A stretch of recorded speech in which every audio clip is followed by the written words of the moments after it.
La idea del encuentro era tener un encuentro de cierre de este año 2021, que también atravesado por la pandemia tuvimos momentos de presencialidad y virtualidad.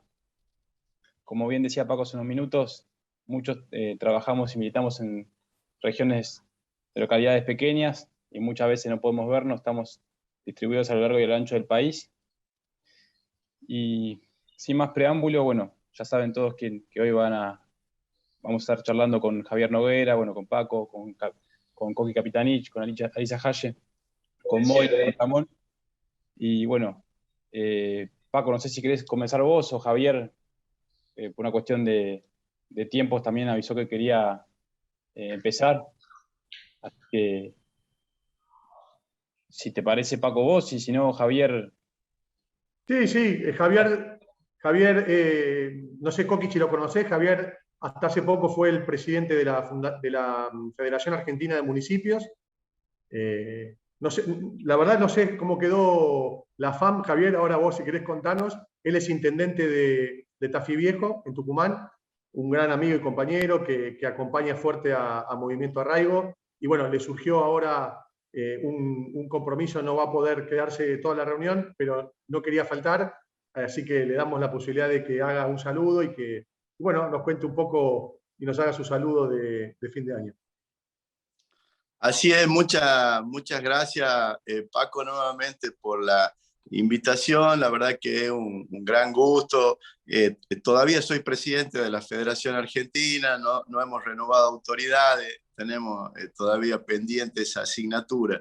Aprovecho para saludarlo a todos, pero muy especialmente al Coqui, por quien siento de verdad una profunda admiración y respeto por su trayectoria política, por su claridad conceptual y también por su aporte en este año a la construcción del espacio del Norte Grande, que creo va en la dirección de estas reflexiones que tienen que ver con el movimiento Arraigo, en el sentido de generar también, y ya desde el punto de vista de la acción, un polo geopolítico como es esta pretensión del Coqui para plantear desde el norte nuestras profundas asimetrías históricas y llevar adelante las acciones para corregirlas, ¿no?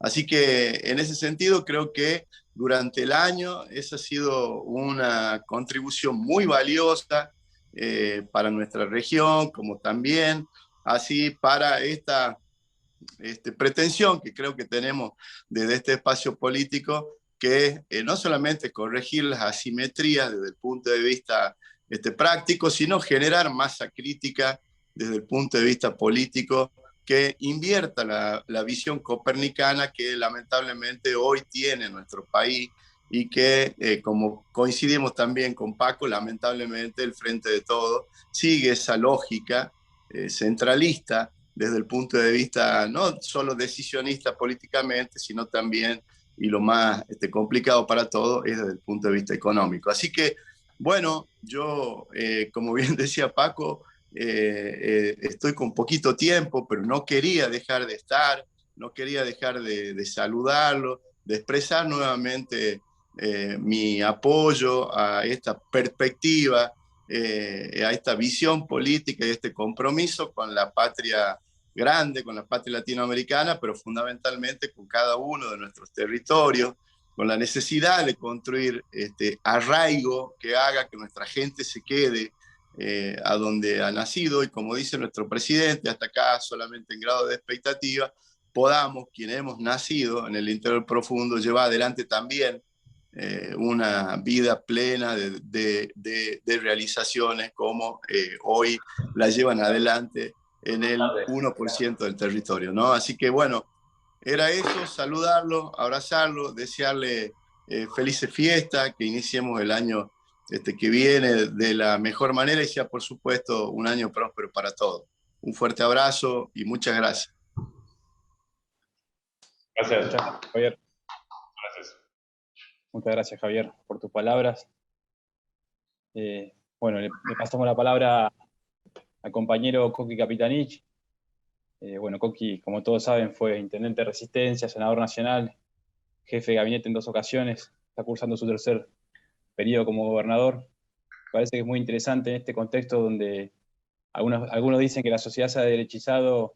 Coqui y la gestión en Chaco han demostrado que no es así, que cuando uno gobierna de cara al pueblo, el pueblo respalda con el sufragio. Y en ese sentido, bueno, Coqui, queremos escucharte y es todo tuyo el micrófono. Bueno, muchas gracias, compañeras, compañeros, muchísimos gustos por invitarme tan gentilmente. Muchas gracias, Paco. Y bueno, el enfoque de esta cuestión, yo hago una breve disquisición respecto a lo que es el Norte Grande, porque para que sepan algunas cuestiones que nosotros hemos estado trabajando en todo este tiempo, que es naturalmente el producto de las asimetrías que se han construido en el país. Cuando uno observa el Norte Grande son aproximadamente, o sea, son 10 provincias argentinas que constituyen 849.000 kilómetros cuadrados, estimativamente. Entonces, si uno toma efectivamente la participación desde el punto de vista de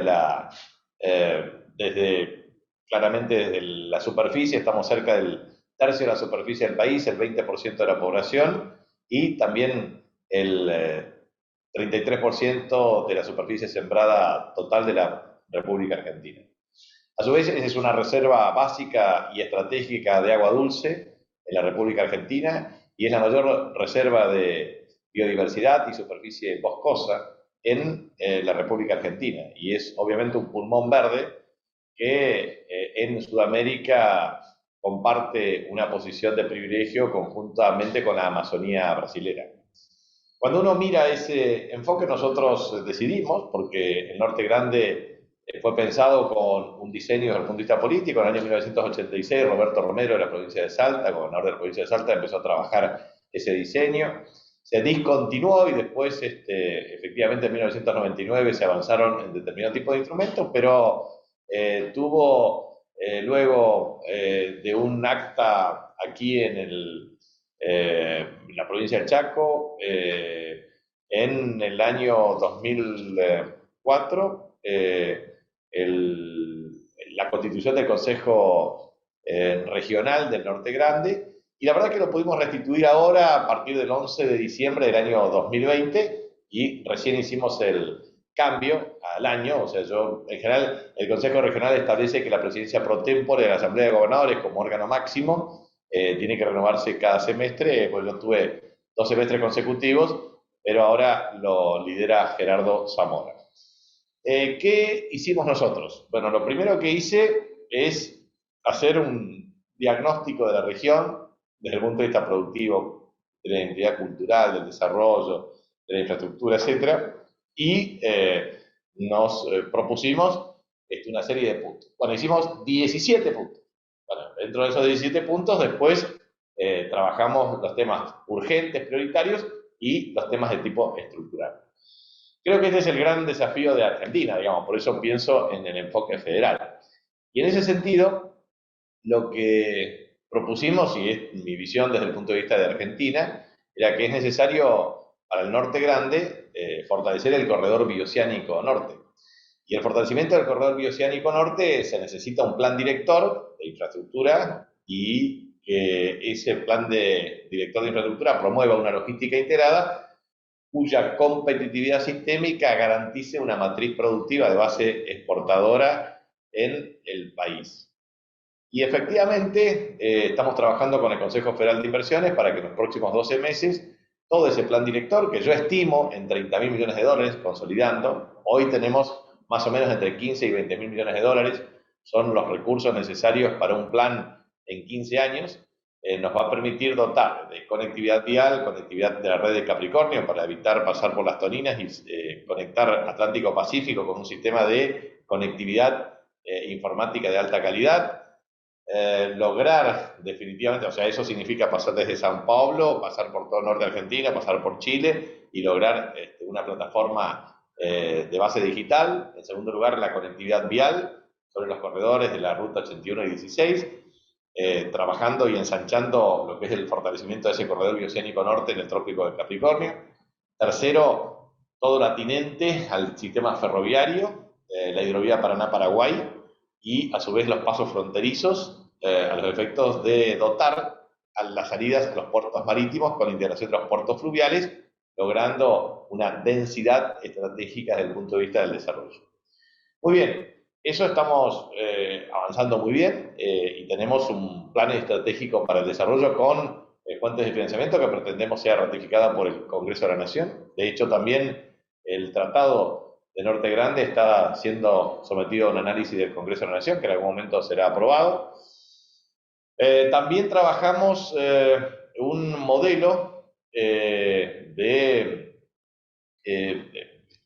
estratégico de participación por parte de todas las provincias para que en ferias y exposiciones del país y del exterior vayamos con la marca Norte Grande, no cada provincia por separado, sino plantear una oferta exportable, un directorio de oferta exportable y una capacidad exportadora.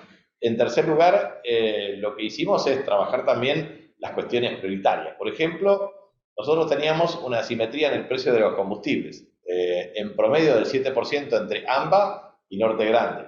Había más diferencia en algunas localidades y eso implicó un proceso de corrección gradual desde diciembre del año pasado a diciembre del año 2021. En segundo lugar, planteamos la necesidad de tener contribuciones patronales de carácter diferencial para incentivar las radicaciones industriales y los servicios conexos por el próximo trienio, con perspectiva de género. Y eso efectivamente lo logramos. Tercer tema, trabajamos el tema del subsidio energético. El Norte Grande argentino tiene una particularidad. La Argentina tiene un promedio en los 365 días del año de 17 grados promedio. El NOA tiene 19 grados promedio, NEA tiene 22 grados promedio. Obviamente la Patagonia está muy por debajo del promedio. La Patagonia argentina tiene una particularidad. Cuando más frío hace, más gas consume. En consecuencia, tiene un subsidio incremental al gas. Nosotros, por el contrario, en el norte, cuando más calor hace, o sea, más alta es la temperatura, en realidad más consumimos energía. Y la verdad es que tenemos que pagar más, afectando obviamente el ingreso disponible de la familia, sea un trabajador, sea la rentabilidad de una empresa, sea efectivamente de alguien que es un cuentapropista. De manera que tenemos enormes asimetrías. Y hemos logrado definitivamente dos temas que tienen que ver con política energética. Así como la Patagonia tiene ventajas competitivas para la producción de energía eólica, como energía limpia y renovable, nosotros tenemos ventajas competitivas y comparativas para energía solar. Por lo tanto, ahora, en el nuevo plan, tendremos una serie de incentivos para aumentar la generación de energías limpias y renovables con un precio de referencia que incentive la generación de empleo y obviamente una estrategia para un autoabastecimiento creciente de energía en nuestros territorios. Así que estamos ahí muy bien encaminados en estos dos temas y le hemos propuesto un modelo de corrección, un sendero de corrección del precio de la energía en los meses de mayor consumo relativo, que es el verano. Entonces ahí estamos realmente avanzando bien y vamos a hacer un sendero de precios que nos permita compensar de una manera razonable como corresponde al norte del país. También teníamos un problema serio de subsidio de transporte público de pasajeros. En la Argentina, y esto es interesante que lo vean, digamos, en energía nosotros tenemos una erogación anualizada equivalente a 750.000 millones de pesos, de los cuales el 18% lo consume el Norte Grande, el 40% lo consume AMBA. Cuando uno toma efectivamente una factura eléctrica, de energía eléctrica, tenemos un subsidio equivalente al 61% del precio final. El resto paga el consumidor. Lo cual, eso es en promedio. Lo cual implica ver que la cadena de suministro energético pasa por la generación, el transporte, la comercialización vía CAMESA y la distribución, que pueden ser pública o privada según la jurisdicción de la cual se trate.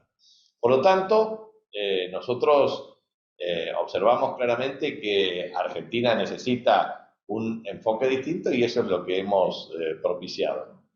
También, cuando de eso se trata, digamos, porque así como dije, 750.000 millones de pesos y cómo se distribuye el costo y cómo impacta el costo en el ingreso disponible, naturalmente sí, siempre tenemos que tener el mote de las provincias más pobres están en el norte. Bueno, lógicamente, si tenemos más distancia con los centros de consumo, si tenemos que pagar más caro desde el precio de alimentos o eventualmente el precio de la energía, naturalmente los egresos aumentan y los ingresos se ven notoriamente afectados. Si hay subdeclaración de ingresos o lo que fuera, naturalmente bajan los ingresos como tendencia y suben los egresos, aumenta la pobreza o la indigencia.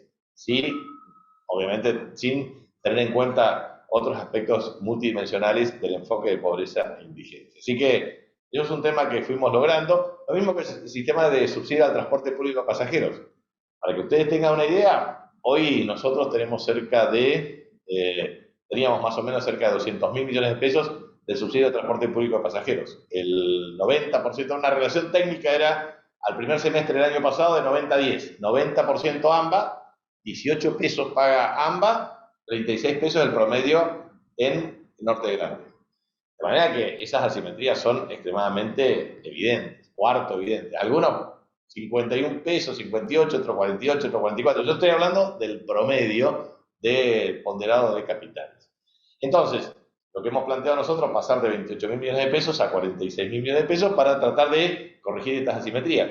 Y con tarjeta SUBE y el esquema de subsidio de la demanda, ver un nuevo modelo de prestación del servicio público de transporte público de pasajeros integral e integrado. Así que Argentina necesita naturalmente un modelo de transporte multimodal de carga con logística integrada, pero también un transporte público de pasajeros, porque eso obviamente forma parte del poder adquisitivo del ingreso familiar, del salario real o de aquellos quienes tienen otro tipo de actividades.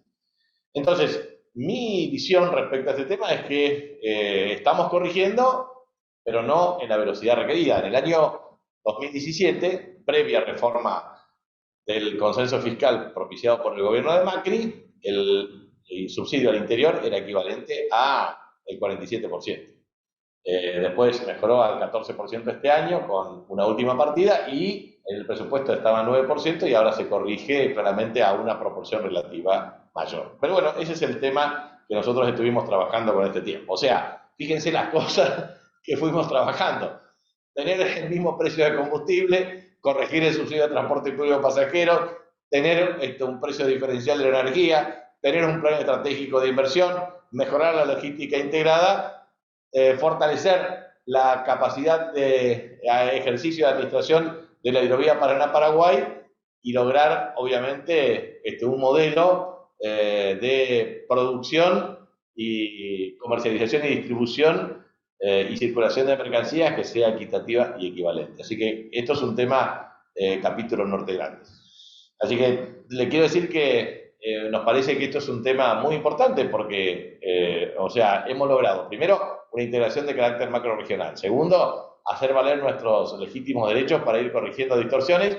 Tercero, la distorsión más importante y evidente es el problema de la distribución espacial del ingreso y el ingreso por habitante entre el norte, el país central y el resto del país. Entonces, eso solamente se corrige de una sola fórmula, con logística integrada, con infraestructura social básica, con garantizar derechos, agua potable, cloacas, viviendas dignas, conectividad de última milla, redes de gas, lograr trabajo y progreso social, es decir, garantizar derechos como una estrategia razonable para lograr justicia social.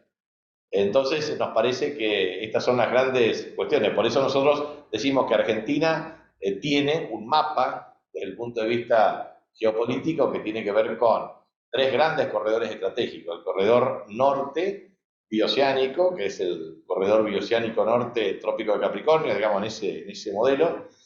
En segundo lugar, trabajar el corredor central y en tercer lugar el corredor patagónico.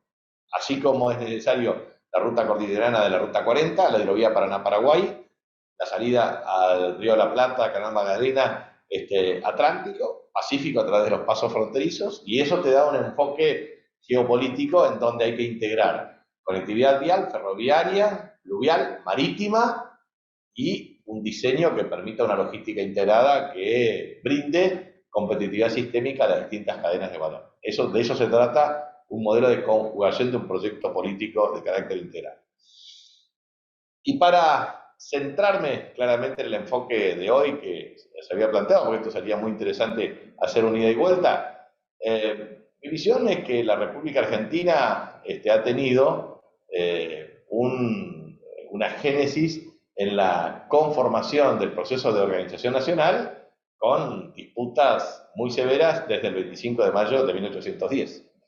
Por lo tanto, no es casualidad que Argentina haya tenido por lo menos 70 años para el proceso de organización nacional, con el objetivo de lograr, primero, una constitución nacional aprobada por todos, en segundo lugar, tener una capital garantizada por todos, y en tercer lugar, lograr un sistema de gobierno aceptado por todos. Entonces, eso nos parece importante y eso hay que hacer una lectura histórica. Argentina ha tenido históricamente 3 tensiones estructurales. El primero entre lo que significa gobernabilidad y calidad institucional. Una segunda tensión histórica entre estabilidad macroeconómica y crecimiento. Una tercera tensión histórica entre inclusión social y distribución del ingreso. Estas 3 tensiones objetivamente han generado 3 asimetrías de tipo estructural. Una asimetría en la distribución funcional del ingreso entre trabajadores y empresarios, unas asimetrías entre la distribución espacial del ingreso entre provincias o regiones, y una tercera asimetría intertemporal del ingreso entre lo que son los ingresos de niños, adolescentes y jóvenes, conjuntamente con adultos y adultos mayores.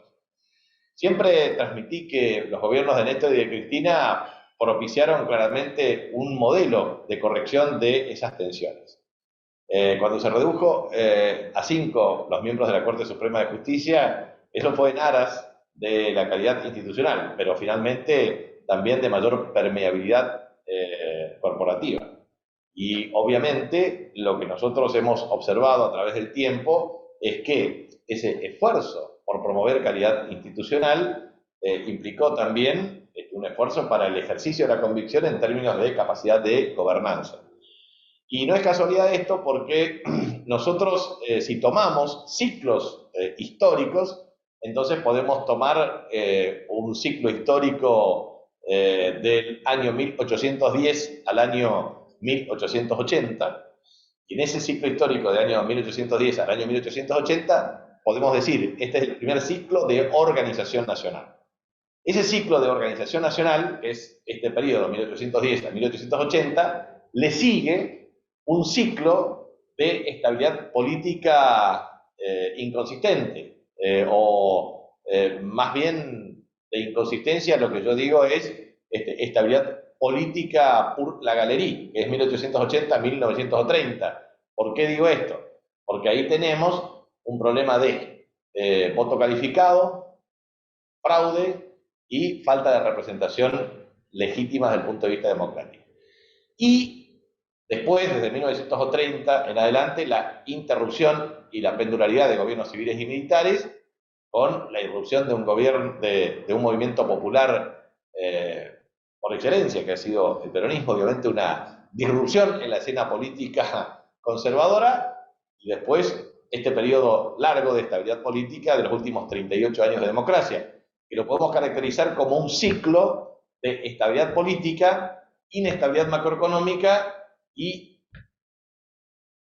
inequidad distributiva o social. O sea, creemos nosotros que, salvo obviamente los periodos de Néstor y de Cristina, en este ciclo democrático que se corrigieron las asimetrías desde el punto de vista de la distribución espacial, intertemporal y funcional del ingreso. El resto de los periodos, efectivamente, lo que ha habido es un aumento de la regresividad. Y obviamente lo mismo puede decirse en el ciclo desde el punto de vista de la pendularidad o de la pendularidad de gobiernos civiles y militares desde 1930 al año 1983, en donde el peronismo fue el único movimiento político con capacidad para generar gobernabilidad, ejercicio de calidad institucional, ampliación de derechos y obviamente capacidad efectiva de ejercicio de gobierno. Entonces, esto también tiene que ver con lo que es la inestabilidad macroeconómica de origen crónico derivado de los problemas que tiene el país. A mi modo de ver, la Argentina tiene que resumirse en 12 puntos que siempre transmito. Primero, en 3 decisiones históricas equivocadas.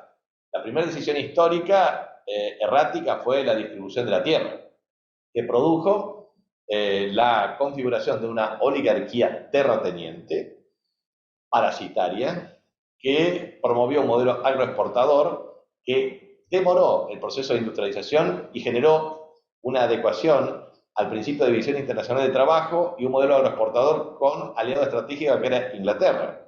Entonces, eso generó obviamente un programa de alineamiento político estratégico de carácter internacional, modelo agroexportador, exclusión social y el ciclo de endeudamiento externo significativo desde Lehman Brothers en 1824 en adelante. Entonces, me parece que ese es un tema importante porque eso generó, para mí, estas 3 decisiones estratégicas desde el punto de vista histórico, generaron 3 restricciones históricas para Argentina. La restricción energética, la restricción externa y la restricción logística. El modelo logístico argentino fue un modelo claramente diseñado los capitales ingleses desde el punto de vista de las redes ferroviarias, con el objeto de garantizar un modelo vinculado a la burguesía anglo-comercial porteña, asociado a un modelo de base agroexportadora en el principio de división internacional de trabajo. Por lo tanto, eso implicó claramente un modelo de concentración urbana, de descentralización de tipo rural, pero de baja capacidad de agregación de valor. Y ese modelo logístico, y resuelto o no siendo transformado por la escasa vigencia de los periodos de gobiernos populares con visión estratégica alternativa, originó restricción externa. Esa restricción externa que tiene que ver con la insuficiencia de dólares en la estructura financiera del país. Y por supuesto, esto está asociado porque el déficit de infraestructura logística, conjuntamente con el déficit energético, promueve al mismo tiempo la agudización de la restricción externa. Y esto impide tener una regla fiscal que tienda al equilibrio, lo cual es utilizado por gobiernos antipopulares en una estrategia de endeudamiento externo para la estabilidad cambiaria, que tiene un ciclo que promueve el stop and go, y eso a su vez genera inestabilidad monetaria de origen crónico, que es alta tasa de inflación, que a su vez se materializa en un problema de inestabilidad de carácter cambiario no competitivo. Cuando esas reglas efectivamente no pueden ser cumplidas, es decir, regla fiscal que tiende al equilibrio, regla monetaria que tiende a la estabilidad y regla cambiaria que tiende a la competitividad para corregir asimetrías temporales de productividad de factores, automáticamente se traduce en un modelo que es la imposibilidad táctica de tener una política industrial de largo plazo, una política de empleo de calidad y de salarios incrementales y obviamente una política de economías regionales de impacto para el desarrollo expansivo del país. Entonces, este esquema de la tensión entre estabilidad macroeconómica y crecimiento es lo que se denomina claramente stop and go. Inestabilidad macroeconómica implica frenos a procesos de crecimiento y después salidas, pero que nunca logran permeabilizar una estrategia de largo plazo. Entonces, el problema central es la capacidad de construcción de un proceso de correlación de fuerzas.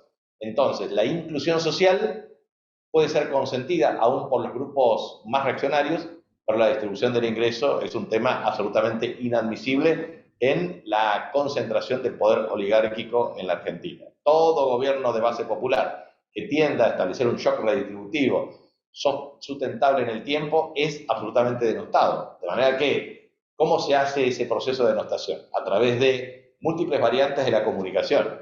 Antes la radio, antes los diarios, después la radio, después la televisión, estrategias sistemáticas para desacreditar al liderazgo efectivo que surge naturalmente de la voluntad popular, y esto a través del manual que siempre se usa muy bien por parte de la oposición para desacreditar el liderazgo, en consecuencia enlodar todas las gestiones a los efectos de propiciar un descrédito asociado a corrupción. Entonces, esto es lo que realmente ha habido en la historia argentina en forma histórica. Pero es bueno también repasar los distintos procesos históricos. En primer lugar, porque de 1810 en adelante uno pudo observar que también, aparte de la inestabilidad política de una primera fase y los déficits articulados para el proceso de organización nacional, lo que ha habido también es una violencia como vector de la confrontación política.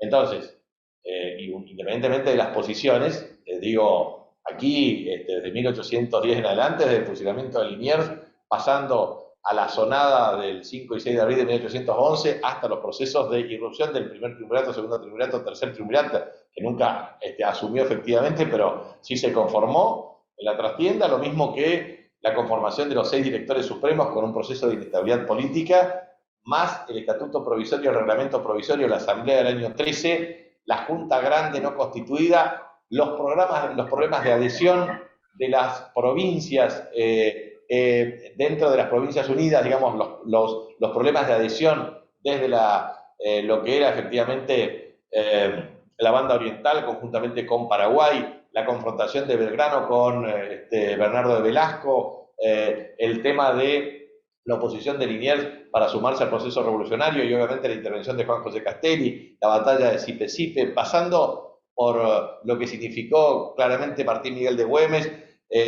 hacerse cargo del Ejército del Norte por parte también de Belgrano y de San Martín, las batallas de Salta, de Tucumán, el éxodo jujeño, y bueno, todo lo que sabemos históricamente, lo que ha ocurrido hasta la declaración de la independencia el 9 de julio del año 1816, con el enfoque estratégico de la independencia de Sudamérica, hasta los problemas que se discutían en el Tratado de Viena en 1815, vinculado claramente a la restauración monárquica o la irrupción republicana, producto del debate de 1789 con la Revolución Francesa, con los principios liminares de libertad, fraternidad e igualdad. Por eso es muy importante entender que la primera tanda de fracasos desde el punto de vista institucional fue, primero, no tener un sistema de gobierno, porque la Asamblea del año 13 planteó la abolición del tormento, torturas, esclavitud, etcétera, pero no pudo constituir ni una constitución ni un sistema de gobierno. Y la verdad es que después, la anarquía del año 1820, del 20 de junio de 1820 en adelante, también produjo un problema central de disputas desde el punto de vista de la configuración de las provincias. Entonces, el federalismo siempre ha estado en los mecanismos de tensión desde el punto de vista de la organización institucional. No es casualidad que en 1819 haya fallado esa constitución, lo mismo que la de 1826. No es casualidad que los procesos de estabilidad de Juan Manuel de Rosas, desde 1835 a 1852, y las batallas claramente de lo que fue Caseros, y después Cepeda y Pavón, y los acuerdos de San Nicolás, y el pacto de San José de Flores, y lo que significó claramente la Constitución de 1853 y la incorporación de la provincia de Buenos Aires, lo que implicó el tema de la disputa Roca-Tejedor para el tema de la capital, bueno, es un ciclo muy extenso de disputas muy duras, en donde opciones independentistas como la República de Corrientes, Entre Ríos, etcétera, etcétera, hasta la organización de un hilo conductor de partidos políticos organizados con expresiones diversas. Entonces, la confrontación política en Argentina empieza desde la concepción, primero, entre unitarios y federales. Y dentro del federalismo, claramente, la vertebración de lo que fue la Confederación Argentina o las expresiones alternativas desde el punto de vista de un federalismo atenuado. Pero lo cierto también, y esto me parece que es un dato objetivo y evidente, es que nosotros tenemos allí una cuestión. Si uno toma desde 1810 hasta la batalla de Caseros en 1852, en definitiva uno puede colegir que existen dos bandos en disputa, unitarios y federales, con configuraciones orgánicas identificatorias. Ahora bien, después de lo que fue de Cepeda y luego Pavón en 1861, efectivamente se configura, digamos, la vigencia de lo que es el Partido Nacional, la constitución de la Unión Cívica y después la Unión Cívica Radical y el Partido Autonomista. Y dentro del Partido Autonomista, después el Partido Autonomista Nacional, con vigencia en 42 años. De manera que si uno toma en cuenta, tenemos solamente un partido centenario de existencia, que es la Unión Cívica Radical.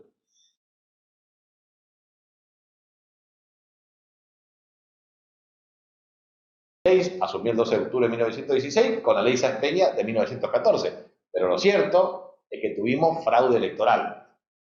el colegio electoral amañado, 4% del voto calificado, el voto de la Elisa Peña con 38% de voto masculino, pero realmente la ampliación de derechos viene para los movimientos obrero organizado de los derechos de los trabajadores desde el peronismo y también, en definitiva, una mayor equidad. Porque este es el otro tema central. Argentina, en la construcción de sus provincias y la configuración del territorio, porque el virreinato tenía 5,6 millones de kilómetros cuadrados, quedamos hoy con una superficie de casi 2,8 millones de kilómetros cuadrados de superficie continental, excluyendo lo que es Antártida Argentina, son más de 3 millones. Pero en ese contexto, lo interesante es que cuando uno mira el país, una plataforma continental de 2,8 millones de kilómetros cuadrados de mar continental, toma la referencia del virreinato, 5,6 millones de kilómetros cuadrados, obviamente la participación de los mecanismos para fracturar la estrategia del territorio de integración ha sido clara. Y por eso las múltiples disputas que se sucedieron históricamente.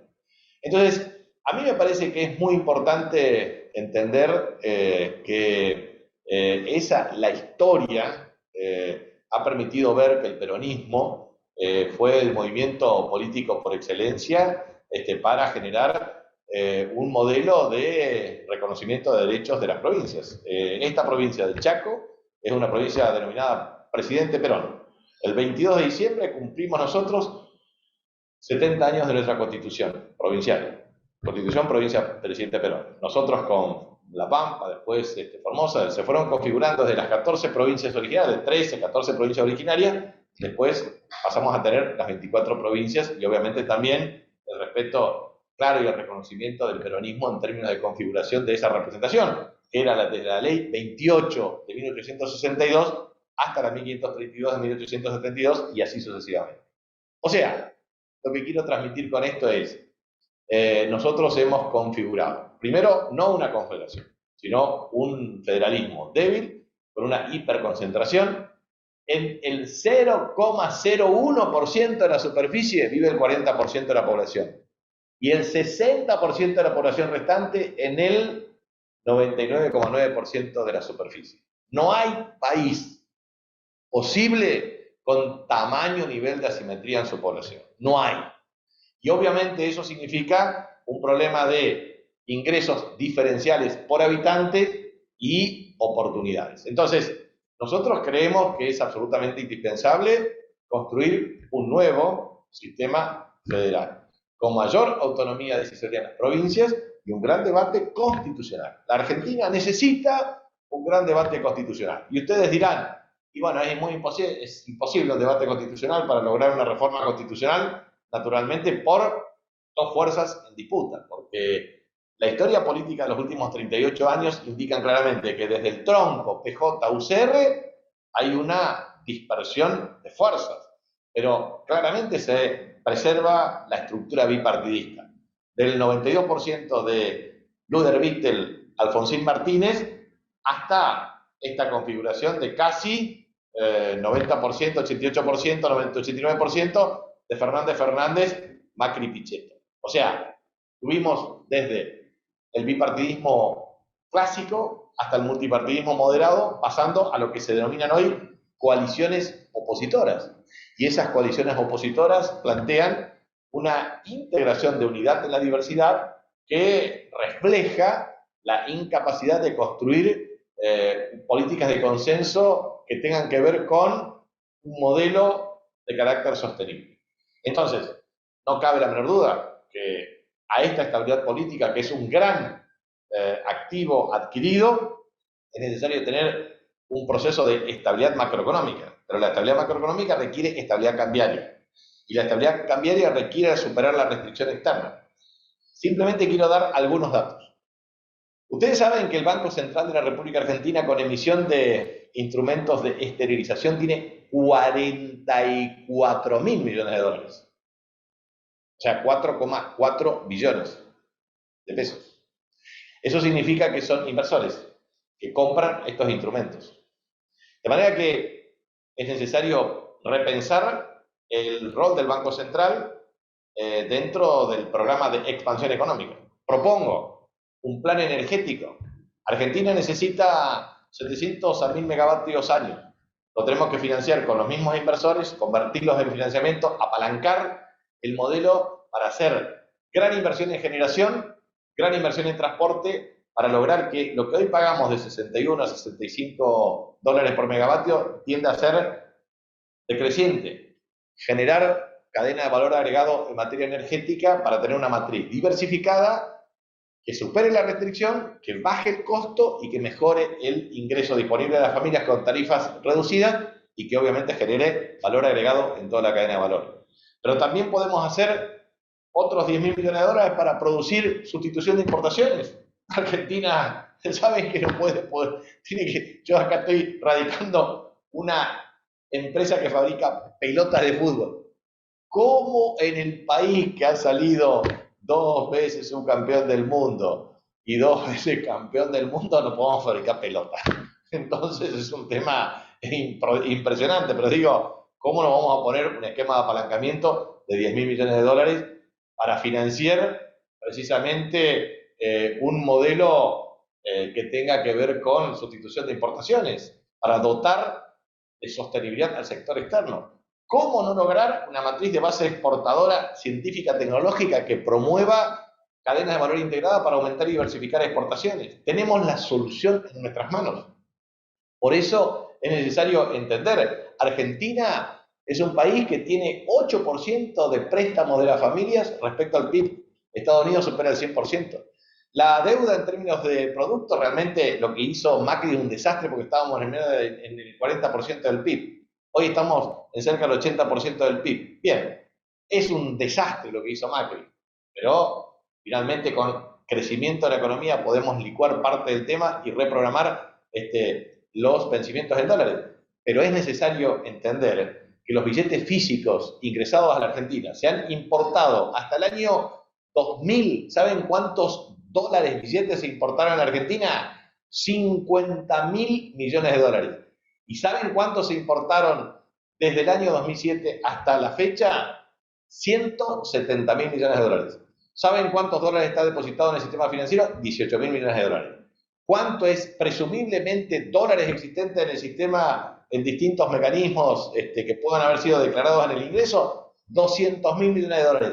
¿Saben cuántos son la formación de activos externos en la Argentina? Casi 350.000 millones de dólares. O sea, nuestro Producto Interno Bruto es equivalente a casi 455.000 millones de dólares. O sea, tenemos prácticamente 2/3 de nuestro Producto Interno Bruto, o sea, el valor monetario de los bienes que producimos anualmente, en dólares atesorados.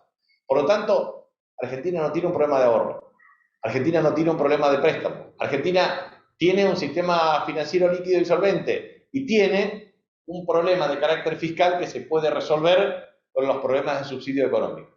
O sea, quiero decir que Argentina tiene todas las condiciones para enfocarse en los nuevos desafíos. Lo que pasa es que en el corto plazo tenemos restricciones, pero esas restricciones, sabiéndolas administrar en forma progresiva, podemos tener claramente integrado. Entonces, para finalizar, yo digo, nunca vamos a poder resolver los problemas del federalismo si no somos capaces de construir, primero, un plan de infraestructura que resuelva los problemas de logística integrada. Logística integrada es clave.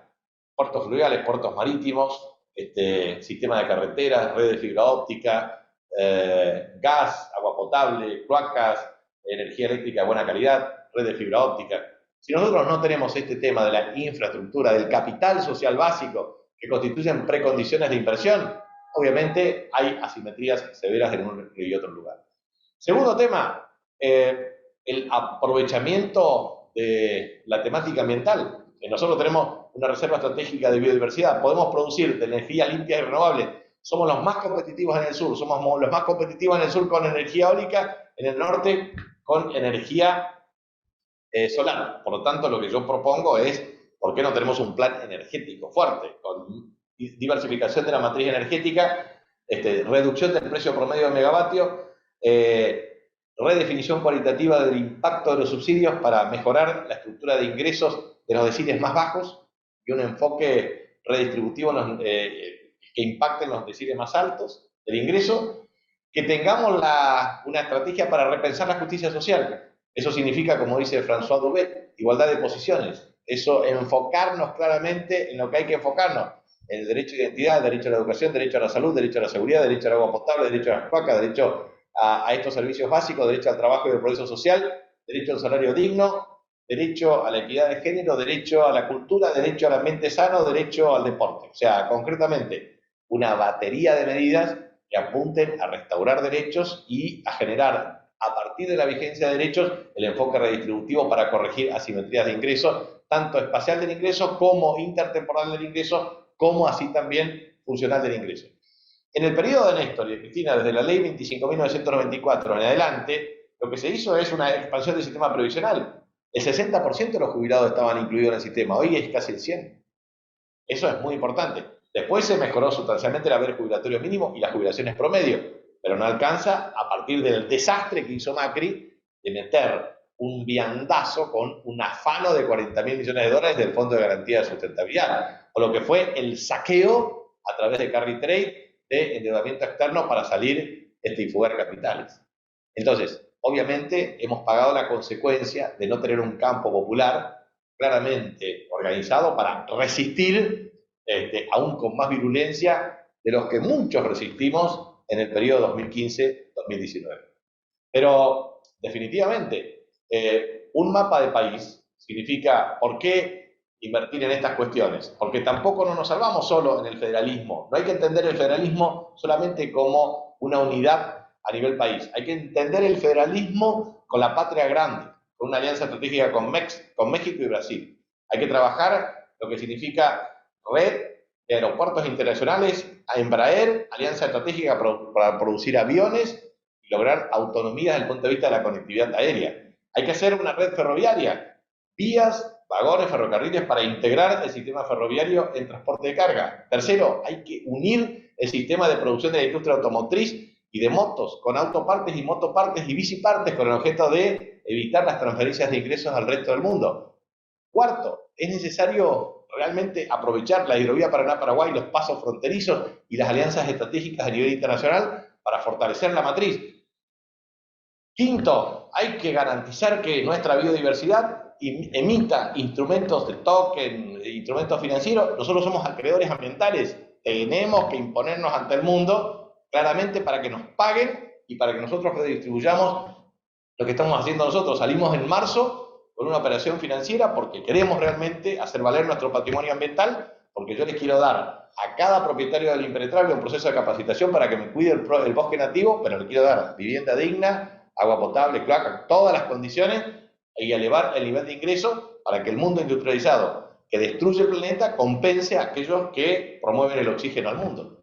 Eso significa defender un enfoque estratégico desde el punto de vista ambiental. Entonces, nos parece que todas estas vías estratégicas de integración federal son las que realmente van a dar un nuevo enfoque para favorecer el arraigo. Ustedes, y Paco siempre lo repite, y a eso me parece que es una cuestión muy interesante.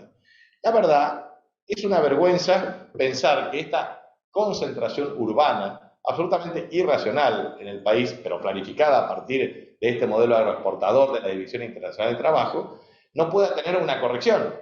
Hay que discutir, bueno, si vamos a discutir la localización de la capital o una reforma constitucional, me parece que también es parte de un debate que la Argentina no debería votar. Sé que es difícil, sé que es complejo, pero es absolutamente imprescindible y necesario.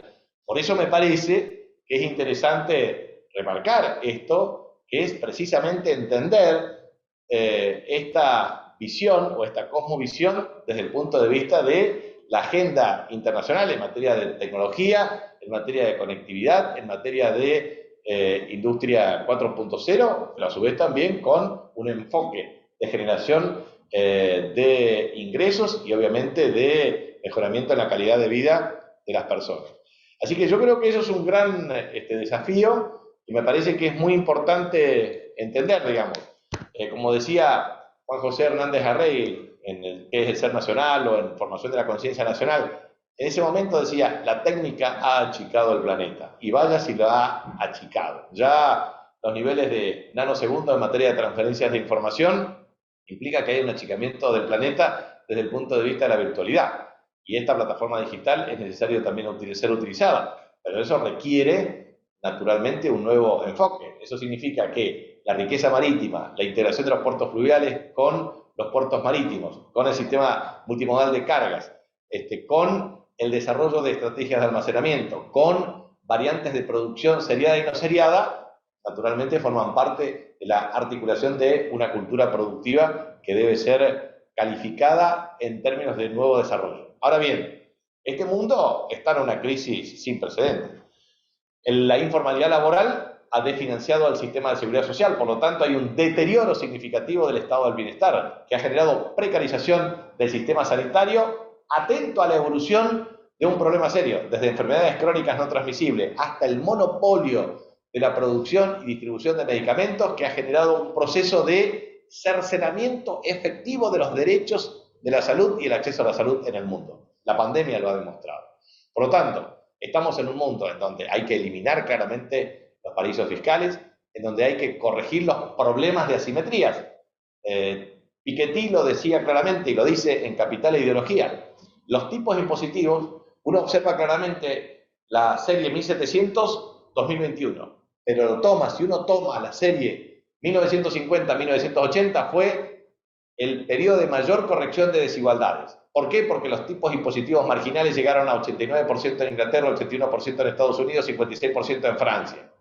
¿Y eso qué significó? Significó que la desigualdad esté en el mínimo nivel. Pero la revolución conservadora, Reagan-Thatcher, bajó drásticamente el nivel de impuestos y promovió la liberalización financiera, que se agudizó a través del tiempo con la transferencia en los paraísos fiscales y la menor imposición de las corporaciones multinacionales. Obviamente lo que hemos hecho con esto es privar al Estado de recursos, en consecuencia aumentar el déficit fiscal y el endeudamiento. Estados Unidos tenía 30% de deuda en el año 1980 y pasó a ahora más de 105% y una proyección alevosa de licuación de deuda. Estamos yendo a un proceso de 6 a 7% de tasa de inflación anual con 0.25 de bono del tesoro a 1%. Por lo tanto, ese 6% es licuación. Yo había calculado un escenario de licuación en 28 años. A este ritmo licúan una deuda en términos de Producto Interno Bruto, un Producto Interno Bruto de deuda cada 10 o 12 años, manteniendo este escenario macroeconómico. Entonces, ponen de manera indiscriminada recursos en el sistema, hay una especulación financiera sin precedentes, hay 322 billones con B de dólares de activos financieros, 22 billones de dólares en préstamos, y la verdad, 85 a 90 billones de dólares en Producto Interno Bruto. O sea, tenemos especulación financiera, espejito de colores, inestabilidad financiera y un problema severo en el mundo. Entonces, construir instituciones en un mundo tan volátil es el verdadero desafío del siglo XXI. En consecuencia, me permito sugerir una recomendación. ¿Qué será el federalismo en un ciclo de inestabilidad? A mí me gusta siempre recomendarla a Eric Hobsbawm en la era del imperio, la era de la revolución, etcétera, etcétera, o todos los desarrollos de Madison, etcétera, etcétera, para discutir historia internacional. Pero la verdad es que, yo digo, cada vez que analizamos nuestra historia, los problemas de nuestra identidad, la articulación del sistema político y la evolución del mundo, estamos observando que estamos ante un escenario dinámico, heterogéneo, de alta volatilidad que promueve al mismo tiempo las tensiones más virulentas en sistemas políticos que ineludiblemente cuesta articular ciertos consensos para cambios institucionales que promuevan paradigmas que impliquen corregir las asimetrías de tipo estructural.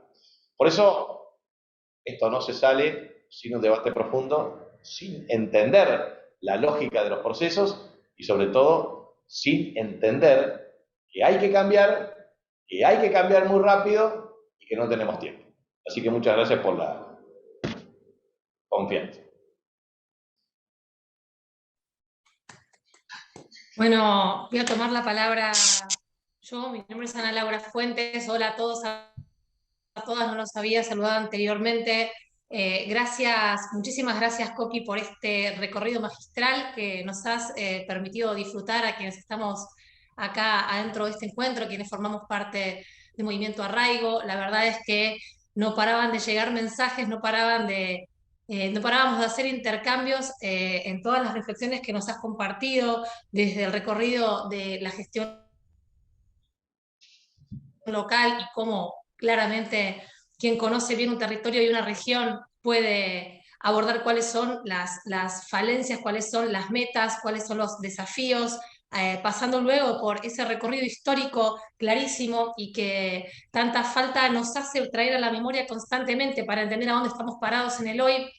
Y luego estos conceptos que siempre nos parecen claves para debatir y para forzarnos como personas que estamos participando activamente en política desde diferentes lugares institucionales a repensarnos, ¿no? Federalismo, siempre un mecanismo de tensión a lo largo de nuestra historia, este federalismo débil con una gran concentración poblacional. Esto último que dijiste que me pareció clave de pensar en cómo vamos a aportar a construir un federalismo, institucionalizarnos en un marco de inestabilidad global, en un marco contextual de constante tensión, cambio, conflicto, que tiene que ver con el contexto internacional que se ha construido históricamente y también, por supuesto, la pandemia ha acelerado todos los tiempos. Y acá estamos con una vista puesta en la esperanza, queriendo construir desde el arraigo, creyendo que es a través de este desarrollo en el que podemos empezar a pensarnos, en el que podemos empezar a realizarnos como un federalismo que se puede institucionalizar en el medio de este baile y en el medio de tantas tensiones globales y que por supuesto afectan a lo regional y a lo local. No hay manera de que puedan seguir los oradores sin que hagan alguna devolución a lo que has aportado en este encuentro. Así que le voy a pedir a Clara, que es una profesional de la academia, de la universidad, que quería compartir algunos puntos y, bueno, que podamos hacer un intercambio, ¿no? Que estamos para eso. Con mucho gusto. Muchas gracias. Bueno, ¿se me escucha? Sí. Sí, sí. Buenísimo. Lo primero que voy a decir es, ahora entiendo por qué cuando fue jefe de gabinete e iba al Congreso, los legisladores de la oposición se iban y no querían ni estar cuando Coqui daba su exposición mensual. Ahora entiendo, digo, de verdad, si yo tuviera que realmente rebatir alguna idea, no, estaría en una seria complicación. Así que lo único que quiero es sumar algo que yo conozco, un par de ideas que yo conozco y que me parece que pueden ahondar esto que decía Coqui. Nuestro país tiene toda esa riqueza que decía Coqui, tiene todas esas asimetrías que decía Coqui, tiene todas estas tensiones desde 1810 hasta 1816 y después incluso en el 45 y recién con 38 años de democracia. Y gracias a Dios, más allá de lo que hemos tardado, no, gracias a Dios no, gracias a Dios, a los argentinos, las argentinas y los dirigentes que tuvimos que fueron capaces de pensar el país, aunque nuestro desarrollo industrial se haya retrasado, somos del club de los países que pueden fabricar satélites, que pueden asesorar en medicina nuclear, que pueden hacer todas esas cosas que son de punta. Pero tal vez sea por una deformación profesional, y puede ser, lo asumo, yo creo que las industrias que derivan de producir alimentos y con valor agregado, sobre todo en la Argentina, son las industrias que pueden apoyar en este momento un proyecto federal.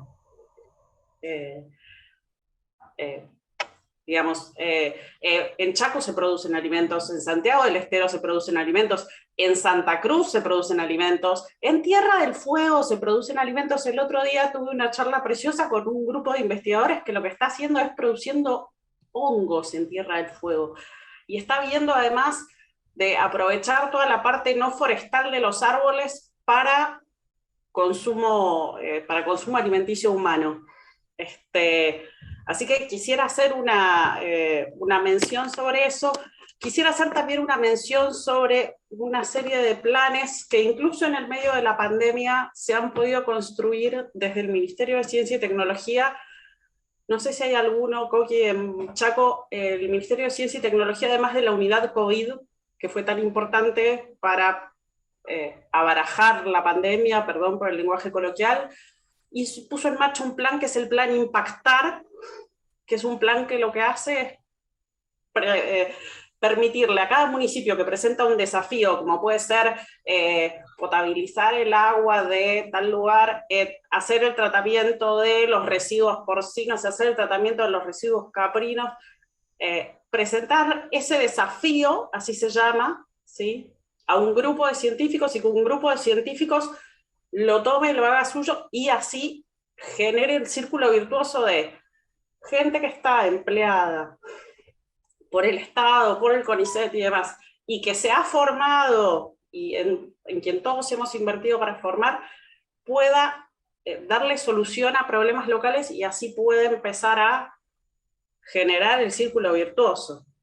Porque nadie sabe qué necesita más que los territorios, ¿sí? No le podemos preguntar, nosotros no podemos saber qué necesitaba Tafí Viejo, que estaba Javier recién. Nosotros no podemos saber qué necesita, ni desde la ciudad de Buenos Aires, ni desde La Plata, y creo que tampoco, si trasladan la capital a Santiago del Estero, creo que tampoco Santiago del Estero podría saber. Y para cerrar, y agradeciendo muchísimo que me hayan dado la palabra a mí, lo único que quiero destacar, cómo a veces incluso se pueden construir políticas en estos momentos. Ayer, y justo en Tafí Viejo, y justo en Tucumán, donde estuvo el gabinete, en Monteros, perdón, donde estuvo el gabinete federal, se firmó una carta de intención o un acuerdo que va a instalar el primer parque industrial para la producción social, que fue una de las cosas que empezó a desarrollar Enrique Martínez, presidente del INTI, durante la segunda presidencia de Cristina, junto con Roberto Salvareza cuando era ministro de Ciencia. Y bueno, el Parque para la Producción Social tiende a lo que se conoce como la producción social organizada, que es, no vayamos a depender ni de la Serenísima, ni de la Suipachense, ni de nadie de ellos, sino tengamos un tambo nuestro, tengamos una cooperativa nuestra que haga las cosas, en un lugar, en un espacio organizado, con lo importante que es tener un sector industrial planificado y organizado, y puede involucrar incluso a personas ciudadanos argentinos y ciudadanas argentinas que de otra manera no tendrían acceso a nada, desde personas que no tengan un altísimo nivel de educación, hasta personas que hayan salido del sistema penitenciario, hasta mujeres que tengan necesidades particulares y en donde se les pueda construir un jardín de infantes para los pibes. Bueno, eso. Y eso se hizo, aunque no lo creamos, después de la pandemia macrista y después de la pandemia del coronavirus. ¿Sí? Solo decir gracias y agregar esto, nada más. Gracias. Clara, bueno, muchas gracias.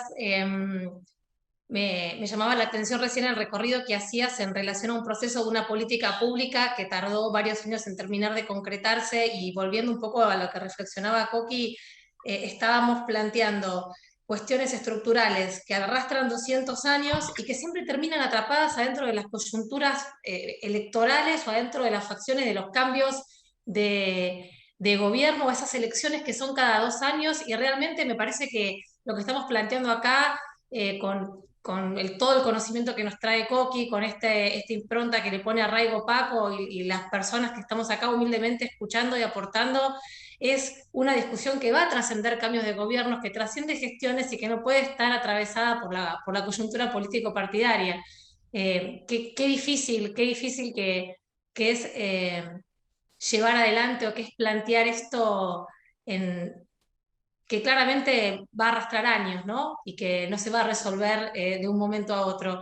Nos gustaría escuchar, si anda por ahí y puede compartir estas reflexiones, alguien que siempre hace alusión a esto de la concentración poblacional, por ejemplo, dónde se concentra el padrón electoral, cómo está sucediendo, cómo están sucediéndose las elecciones en el interior, y cuál es la performance que está teniendo nuestro espacio político en relación a esta derecha que viene de un partido conservador porteño y cada vez toma más relevancia. Bueno, Artemio López, que anda por ahí, seguramente nos va a hacer aportes más que válidos. Arte, ¿estás ahí? Desmuteate. Les agradezco mucho la posibilidad de hablar. Bueno, los saludo a todos. Después de Coqui, obviamente, yo no voy a ingresar a tocar ninguno de los temas que él tocó, porque lo haría mucho peor. Pero más allá de eso, sí me voy a referir a un tema que parece banal, pero no lo es, y yo creo que hace mucho a la ausencia de federalismo y a la concentración poblacional en este 99.9% del territorio con el 60% de la población y un 40% en el 0.01, que es cómo se distribuye el padrón electoral hoy en Argentina. Yo les dejé un mapa distribuido por provincias para que ustedes observen el peso electoral de cada una de las provincias. Me parece que es muy pertinente que tengamos en cuenta lo dicho por Coqui, la ausencia de un federalismo real, la necesidad de recomponer una trama federal, no solamente en términos productivos de justicia social, de integración regional, como lo planteó perfectamente el gobernador, sino que además desde el punto de vista que pareciera más banal, de hecho puede serlo, pero a mi juicio, por lo que enfrenta hoy el oficialismo, me parece sustancial. Creo que la coalición conservadora que tiene como oposición el actual oficialismo redundaría en agravar todos los problemas que tenemos de una manera exponencial. Por lo tanto, me parece importante también el tema electoral. Y si ustedes se fijan, nosotros paulatinamente relegando el perfil federal que efectivamente en algún momento supimos tener y concentrándonos cada vez más en la región metropolitana como oferta política, un sector, no todo, pero un sector importante del Frente Grande y en el sector del AMBA, nosotros nos hemos transformado, del Norte Grande, perdón, nos hemos transformado en un partido que solo tiene incidencia en la mitad del padrón electoral nacional y arranca la otra mitad con una desventaja de 25 puntos porcentuales. Con este agravante, en la mitad donde efectivamente el Frente de Todos pierde las elecciones, se encuentra la provincia de Córdoba, Capital Federal, la provincia de Mendoza y más atenuadamente la provincia de Santa Fe, o sea, sumados el 40% del padrón electoral. Con la concentración poblacional, la ausencia de federalismo, las asimetrías que marcó perfectamente el gobernador, tanto a nivel energético como de infraestructura, bueno, lo que escuchamos, nos hemos transformado en un partido metropolitano, hemos perdido el perfil federal y ahora además tenemos que agregar que hemos debilitado mucho nuestra eficacia electoral. No hay partido posible capaz de remontar una elección en Argentina donde la mitad del padrón electoral le ofrezca una desventaja de 25 puntos, incorporando a aquella mitad electoral los distritos que señalé. Por lo tanto, además de todo lo que señaló el gobernador, desde el punto de vista estratégico, desde el punto de vista más puntual de desplegar una estrategia electoral con chance de ser competitiva, Argentina, el Frente de Todos, debe radicalmente transformar su clivaje electoral si es que quiere competir como una fuerza de mayorías. Tienen ahí el mapa, lo pueden consultar. Cualquier consulta que ustedes quieran hacer, estoy disponible, pero es muy sencillo lo que hay que decir. Hemos constituido este espacio en un núcleo muy referido al AMBA, como estrategia electoral, ni siquiera todo el AMBA, porque tenemos parte del conurbano perdida y la capital federal perdida, y a un sector del Norte Grande. Con esa estructura electoral, nosotros no podemos ser siquiera competitivos en términos electorales en la Argentina del siglo XXI. Y lamentablemente estamos reducidos a esa circunstancia. Por lo tanto, todo lo que planteó el gobernador no solo tiene valor estratégico en términos productivos, de social, de distribución del ingreso, sino también ahora urgencia electoral. Muchas gracias. Yo quisiera, muy bien, Artemio, si me permiten un segundito, ¿no? Yo propongo, y le estoy proponiendo al presidente, el tema de Frente de Todos institucionalizado para discutir un espacio de consenso. Segundo, pensar y potenciar unas primarias abiertas, obligatorias y simultáneas para el año 2023 por una razón muy sencilla. No hay fuerza política con base electoral extendida que pueda prescindir de actores en un nuevo diseño de la configuración de la capacidad de gobernanza. Dicho de otra manera, yo después le voy a acercar un documento de participar en un seminario internacional sobre populismo, en donde lo que nosotros advertimos claramente es que frente al industrialismo fordista, que te daba una configuración de una sociedad más homogénea desde la posguerra mundial, hoy tenés precisamente la plena vigencia de la hegemonía de base neoliberal, lo que ha generado es fragmentación social y heterogeneidad. Por lo tanto, el populismo en la periferia del mundo constituye la capacidad de articulación de una cadena de equivalencias que bajo un liderazgo determinado y un proyecto político de base territorial pueda prolongar su existencia para transformar el paradigma preexistente. ¿Qué significa eso? Significa que si vos no tenés una capacidad para construir un proyecto político cuyo anclaje territorial sea distribuido en el territorio con un clivaje político de articulación de alianzas que a esa representación heterogénea en la sociedad le sume cierta homogeneidad discursiva y de ejecución de políticas públicas, entonces esto tiende a languidecer como espacio. Entonces, uno tiene que pensar, y en eso creo que es el gran problema que estamos teniendo nosotros, en los últimos 20 años hemos agotado la cantera de dirigentes, hemos envejecido y agotado la cantera de dirigentes. Primer problema. Segundo, la política, desde una concepción moderna, es una ecuación. P más A más C, planificación, más acción, más comunicación.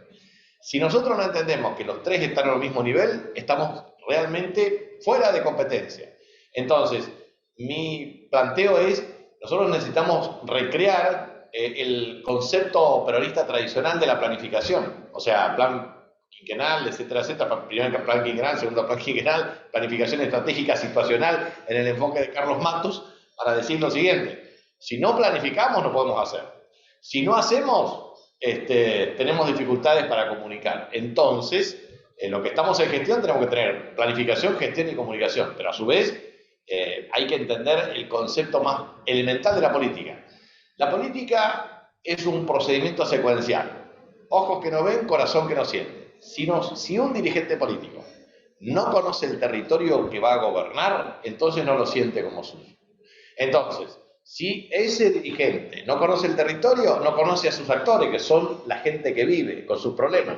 Entonces, un dirigente político tiene que conocer el territorio, por eso el arraigo, tiene que conocer a sus actores, que son las personas que trabajan todos los días, tiene que conocer sus problemas, pero a diferencia del periodista que solamente comunica la realidad, el político la tiene que transformar. Entonces, es conocimiento del territorio, de los actores, de sus problemas y de las soluciones. Eso se llama proyecto político. Pero el proyecto político necesita dos componentes más: equipos calificados para la gestión, como decía Perón, en conducción política. La conducción política es cuantitativa, es sumar todo. La conducción de gobierno, cualitativa. Los que tengan mejor capacidad de transformar ideas en acción. Por lo tanto, equipos sólidos, eso significa doctrina, unidad de concepción para la unidad de acción. Y después, método, disciplina, a los efectos de garantizar la ejecución de las mismas. Entonces, yo creo que estamos ante un problema que hemos desvalorizado la formación de cuadros, hemos desvalorizado los espacios de debate y lo más grave de todo, hemos desvalorizado la esencia que significa la formación de cuadros de organización para garantizar que el Estado esté gobernado no solamente por perfiles de profesionales y técnicos asépticos, sino profesionales, técnicos, militantes, compenetrados con un proyecto político y una unidad de concepción para la unidad de acción. O sea, estamos ante un problema. En algún momento lo generamos, pero hoy estamos ante una dificultad. Así que creo que es uno de los grandes debates que ustedes lo han dado, así que yo les agradezco mucho que brinden este espacio, que podamos debatir, porque realmente de eso se trata. Yo creo que si tenemos una oportunidad, pero no la podemos desperdiciar, y la oportunidad es hasta marzo. Si nosotros no planteamos un enfoque claro en el mes de marzo de cómo enfrentar el año electoral 2023, nos vamos a encontrar con la terrible sorpresa de no cambiar las tendencias.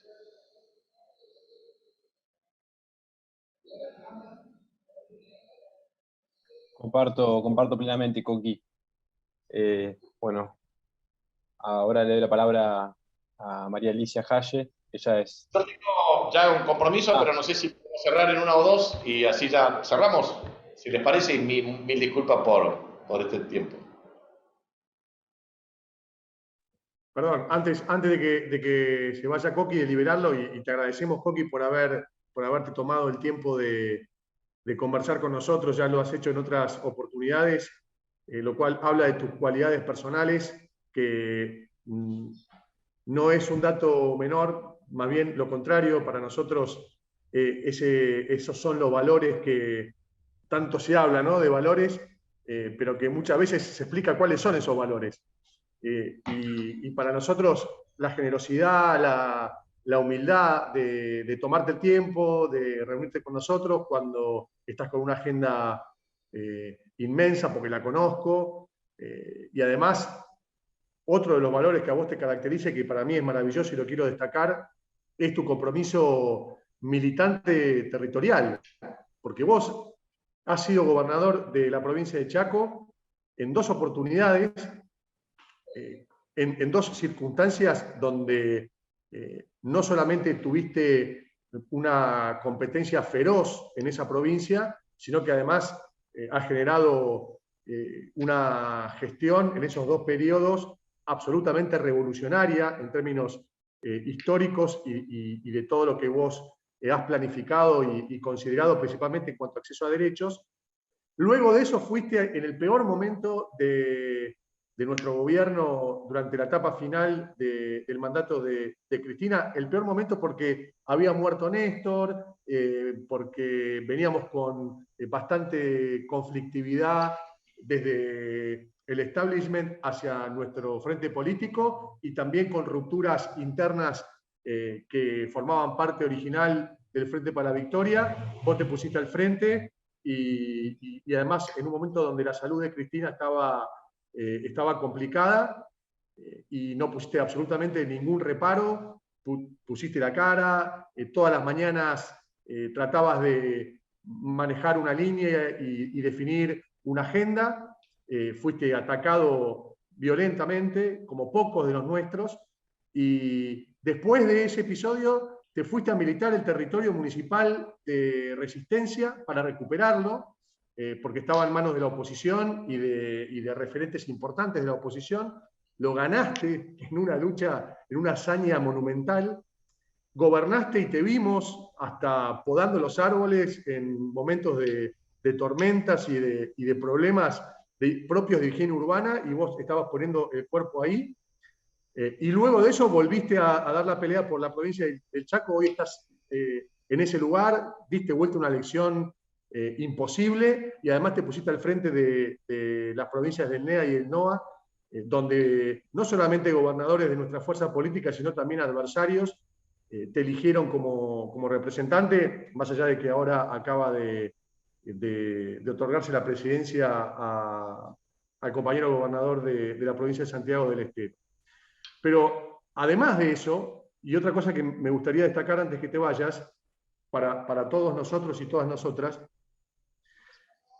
Néstor Kirchner, a quien tanto nombramos y admiramos y en quien nos referenciamos, te designó vicepresidente del PJ cuando él asumió la presidencia del partido. Y también me acuerdo perfectamente cómo lo acompañaste en cada oportunidad. Y en momentos durísimos, como por ejemplo todo el conflicto de la 125. Y te vimos al lado de Néstor dando la pelea, por supuesto, con la misma inteligencia y claridad discursiva y posición política territorial que has brindado hoy en cada oportunidad que te podemos escuchar.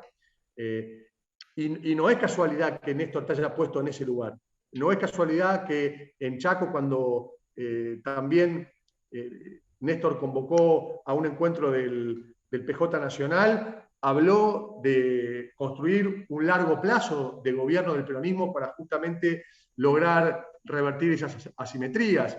y Néstor venía con toda esa impronta de un dirigente del interior, que como vos fue intendente de un municipio del interior profundo, y como vos fue gobernador 2 veces de una provincia del interior profundo como Santa Cruz. Entonces, claramente, si nosotros queremos recuperar la mística, con todo lo que vos has planteado aquí, con el análisis brillante que hizo Artemio desde el punto de vista electoral, nosotros nos sentimos más ratificados y entusiasmados que nunca en que este es el momento, y además plena coincidencia en que el tiempo para hacerlo es muy breve.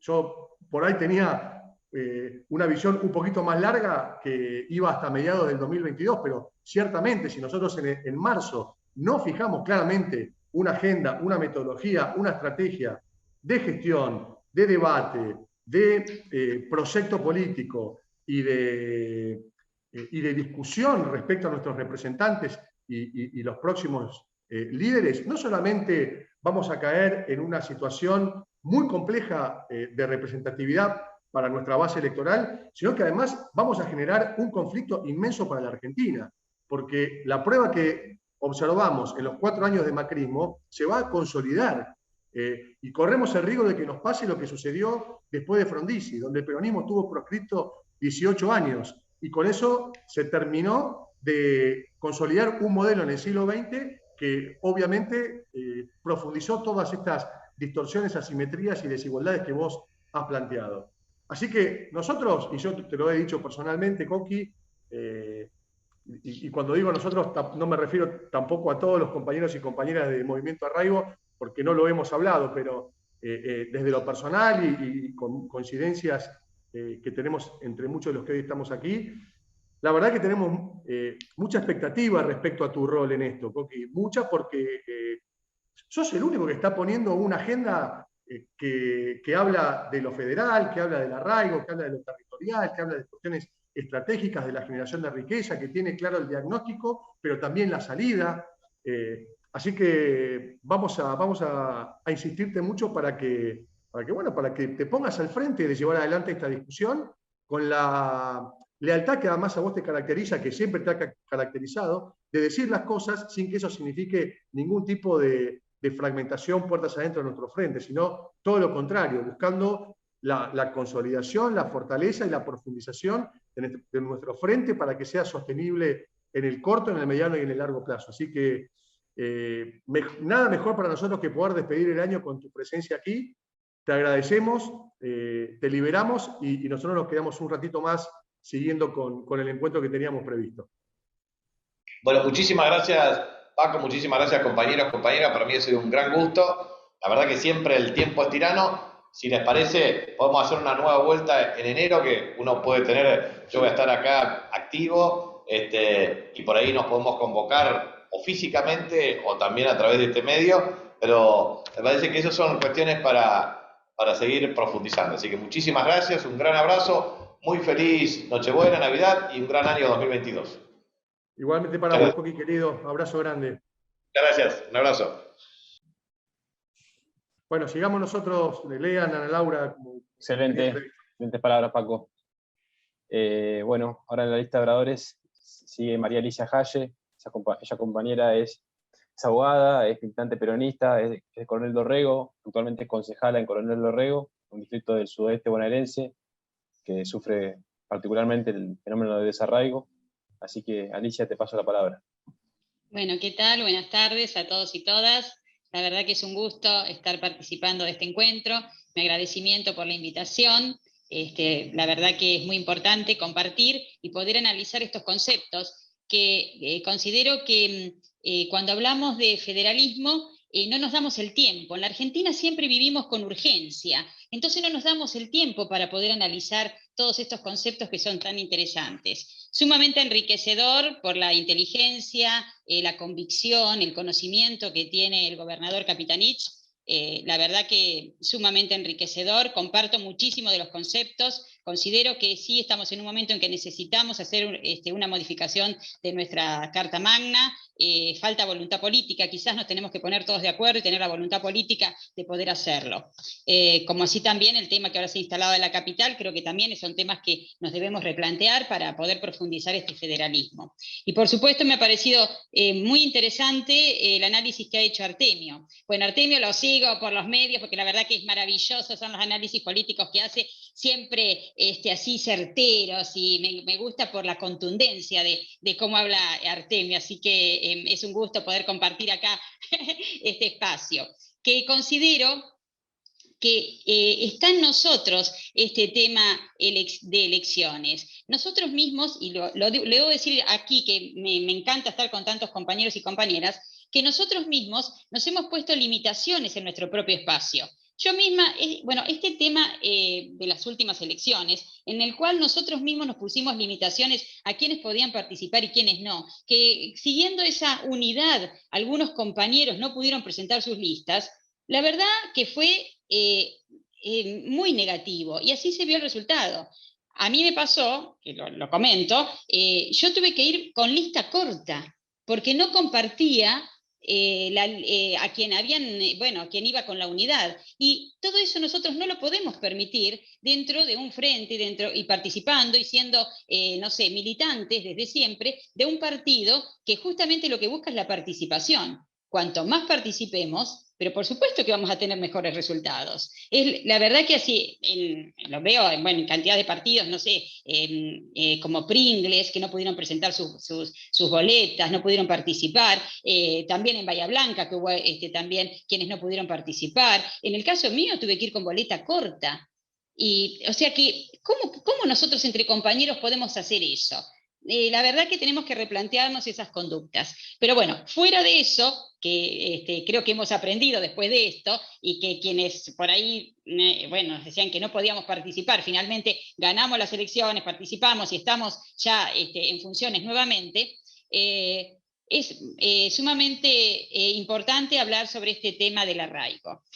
Yo soy concejala por tercer mandato del partido de Coronel Dorrego, que soy del sudoeste de la provincia de Buenos Aires, un partido muy grande en extensión, pero muy pequeño en cantidad de habitantes. Actualmente no llegamos a 15.000 habitantes, con 600.000 hectáreas como tiene el partido. Bueno, no siempre fue así, esa es la realidad, no siempre fue así. Desde hace 40 años en adelante que Coronel Dorrego viene decreciendo, al igual que algunos otros distritos del interior de la provincia de Buenos Aires, pero en Dorrego es uno de los que mayormente ha decrecido.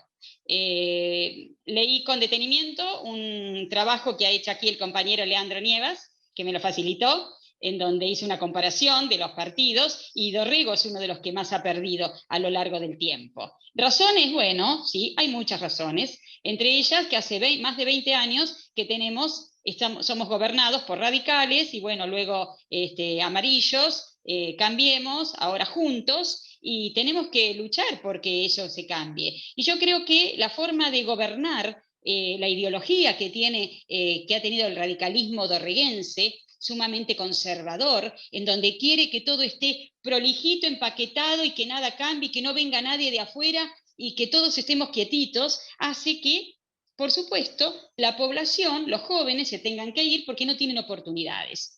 Y de ahí eso se trata. Nosotros tenemos que crearles oportunidades.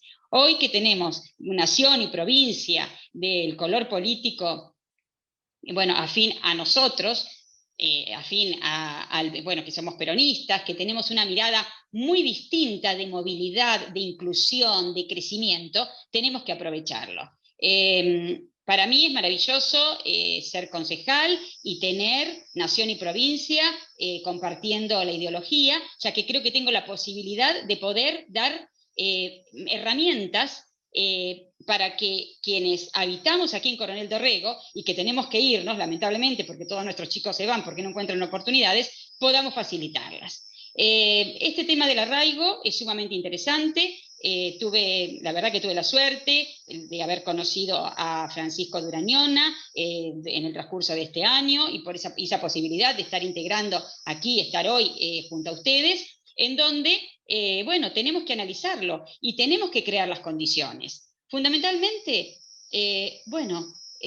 herramientas. Es decir, tenemos que hablar de viviendas. En Coronel Dorrego, les digo, para que se vea cuál es el desastre que nosotros estamos viviendo, no se ha hecho una sola vivienda en años. En años. Es decir, que al no haber construcción, por supuesto que distritos que son más pequeños que nosotros y que en cuanto a territorio, como por ejemplo Montehermoso, pero que está gobernado desde siempre por nuestro espacio, crece y lo supera ampliamente a Coronel Dorrego.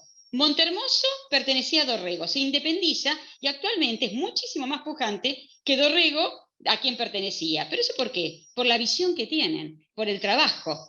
¿Por qué? Porque tienden a que su gente se quede, a darles posibilidades a que permanezcan en el mismo territorio. Nosotros eso no lo hacemos. Se da todo esto de que hablaba el gobernador Capitanich, de grandes terratenientes, de por supuesto de la gran diferencia que hay económica, el no tener trabajo, el no dar oferta de trabajo, el no crearla. ¿Pero por qué? Porque crea un problema. Si ampliamos las posibilidades, para el gobernante, que es así, para el gobernante que tenemos hoy día, crea un problema.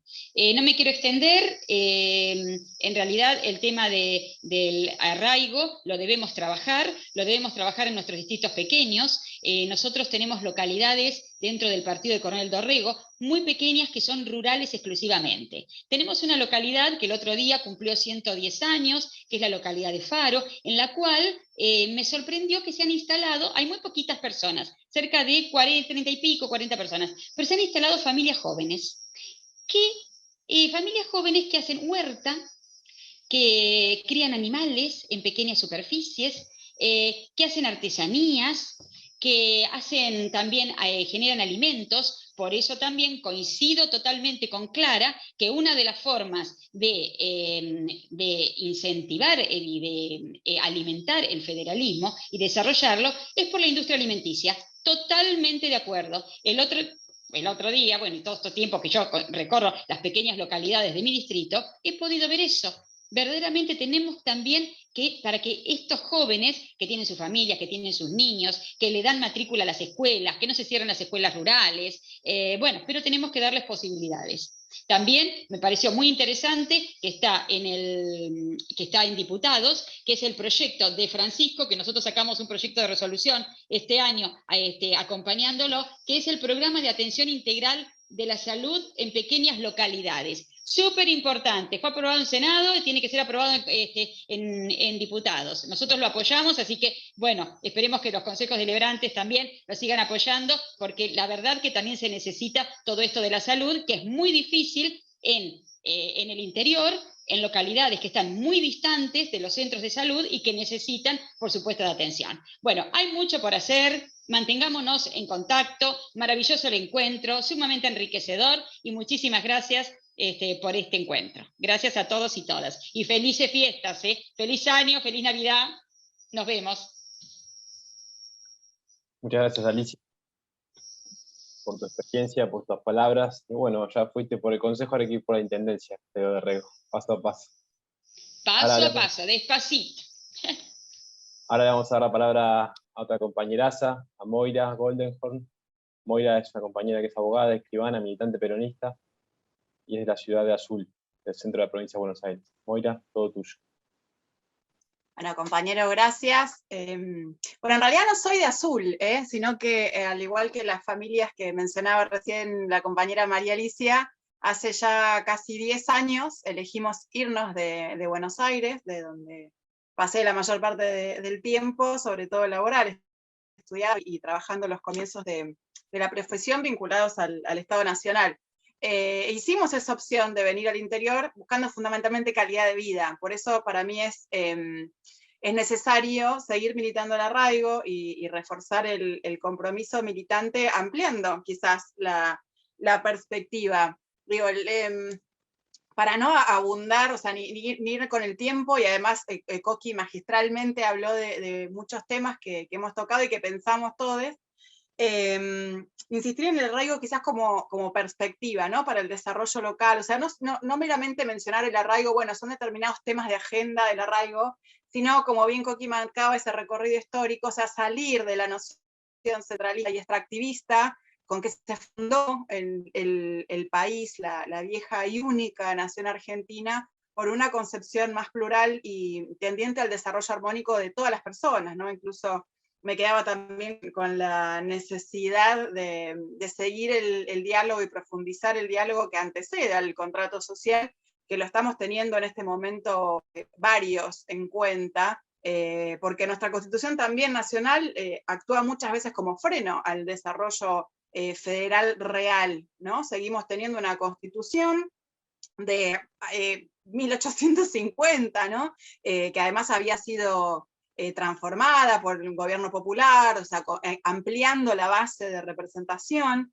y esa constitución fue depuesta. Digo, hay también una cuestión de institucionalidad, pensando el desarrollo, que podemos poner en crisis, ¿no? Podemos tensionarlo un poco en miras a institucionalizar estas políticas y esta perspectiva, sobre todo del arraigo. Pensar en el arraigo también como políticas de mayorías, de las pocas, o diría de la única quizás, gran propuesta hoy en día en el escenario político que estamos enfocando en lo que son las políticas de las amplias mayorías de nuestro país, ¿no? Pensar en el desarrollo regional, local, con ampliación no solamente de derechos, sino también de sujetos políticos, es algo que necesitamos hacer y en lo que necesitamos profundizar. En este sentido, nada, volver a insistir también con la agenda de mujeres y con lo que históricamente ha sido, por ejemplo, el desarraigo de las mujeres, quienes tenían que ir históricamente de la provincia, de su pequeño pueblo, a buscar suerte en las ciudades, dejando familia, y haciendo muy difícil la vinculación después, o quizás mandando a sus hijas menores a trabajar en casas de familia como criadas, casa adentro, y también hacer la desvinculación familiar, cultural y demás con los territorios, y eso sigue todavía vigente en nuestra historia común.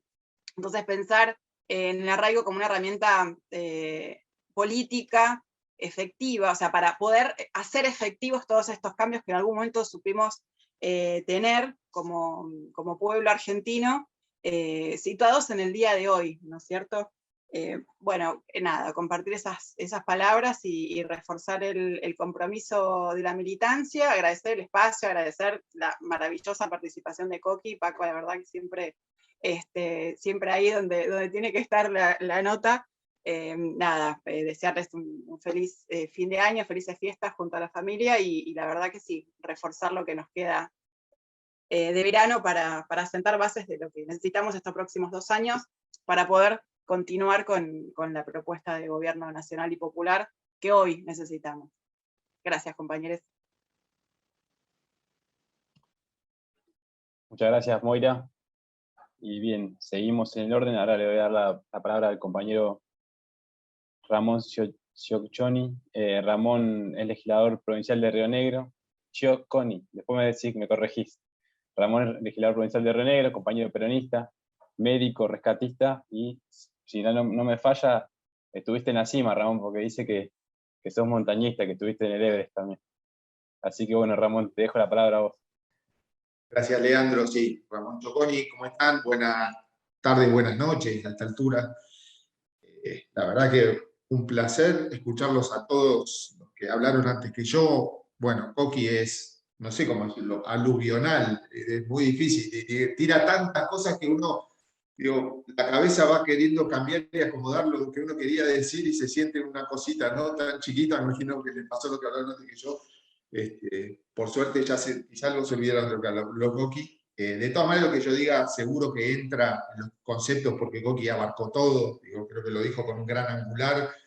Abarcó territorio, abarcó temas sociales, abarcó la historia. Lo voy a sintetizar. Creo que arraigo, yo lo entiendo, y la verdad que me sedució mucho el concepto, porque lo veo multidimensional. Para mí el arraigo es como un tamiz donde absolutamente todo tiene que pasar por esa mirada. Cualquier cosa, así como yo tengo una fórmula, los proyectos de ley, yo los paso, los analizo. Está orientada a la justicia social, la independencia económica, o la independencia política, listo, eso es un proyecto peronista y lo voto o lo presento. Bueno, arraigo, creo que todo lo que pienso tiene que pasar por arraigo.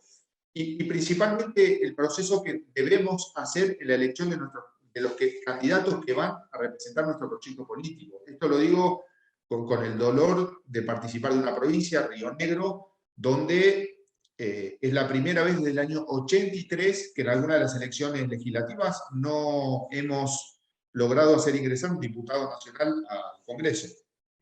Es grave eso.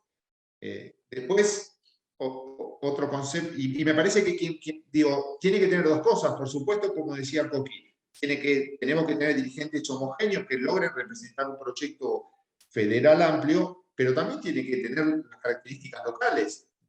No es fácil lograr eso, pero me parece que es esencial. Y lo digo, a nosotros lo que nos pasó es que nuestro candidato se eligió desde Buenos Aires. No se tuvo en cuenta las cuestiones locales. Así de sencillo y de trágico por el resultado.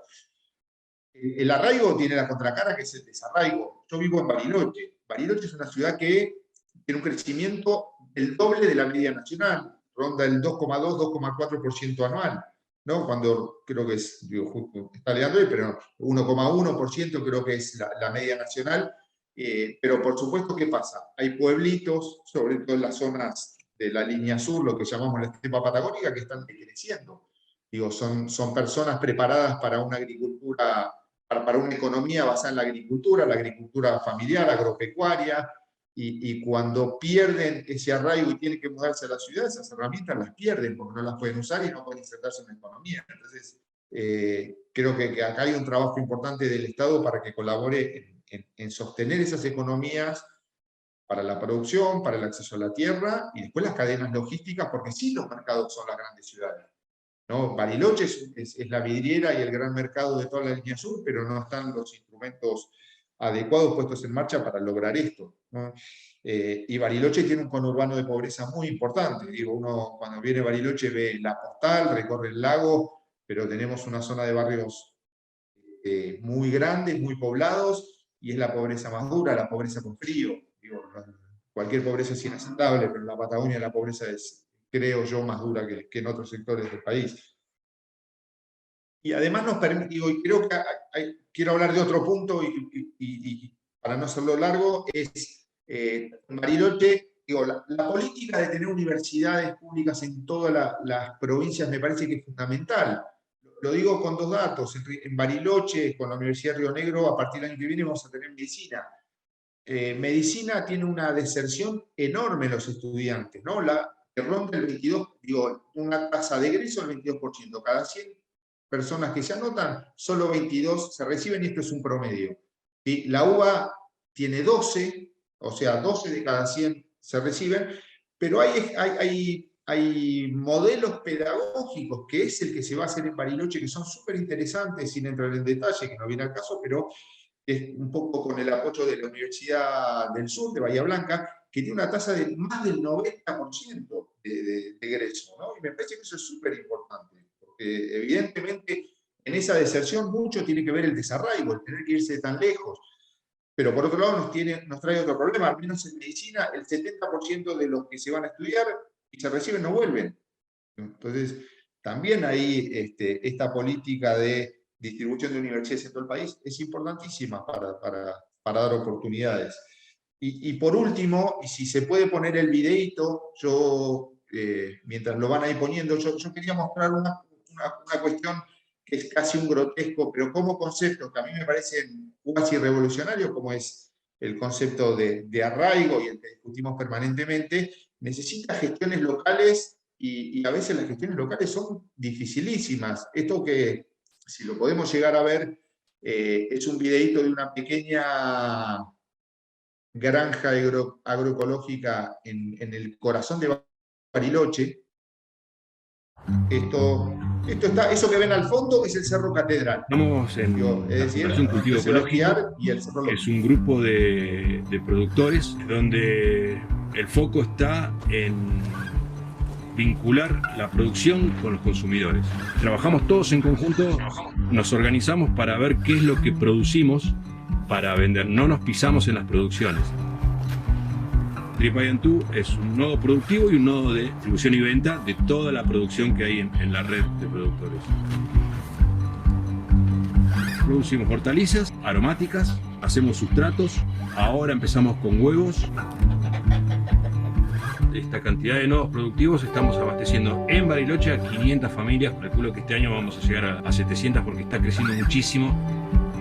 A través del proyecto Sembrar Soberanía, cuando tuvimos el problema con la gran nevada hace 2 años, pudimos volver a armar los invernaderos antes de empezar a sembrar, así que fue muy bueno. Al año siguiente nos ayudaron con una gran parte del riego y ahora nos están ayudando con la cartelería para hacer todo un circuito educativo y explicar qué es lo que se está haciendo en toda la chacra.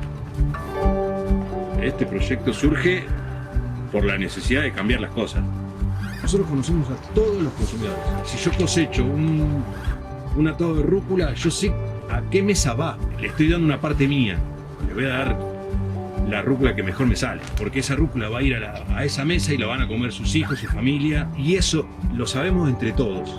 Y es muy grato.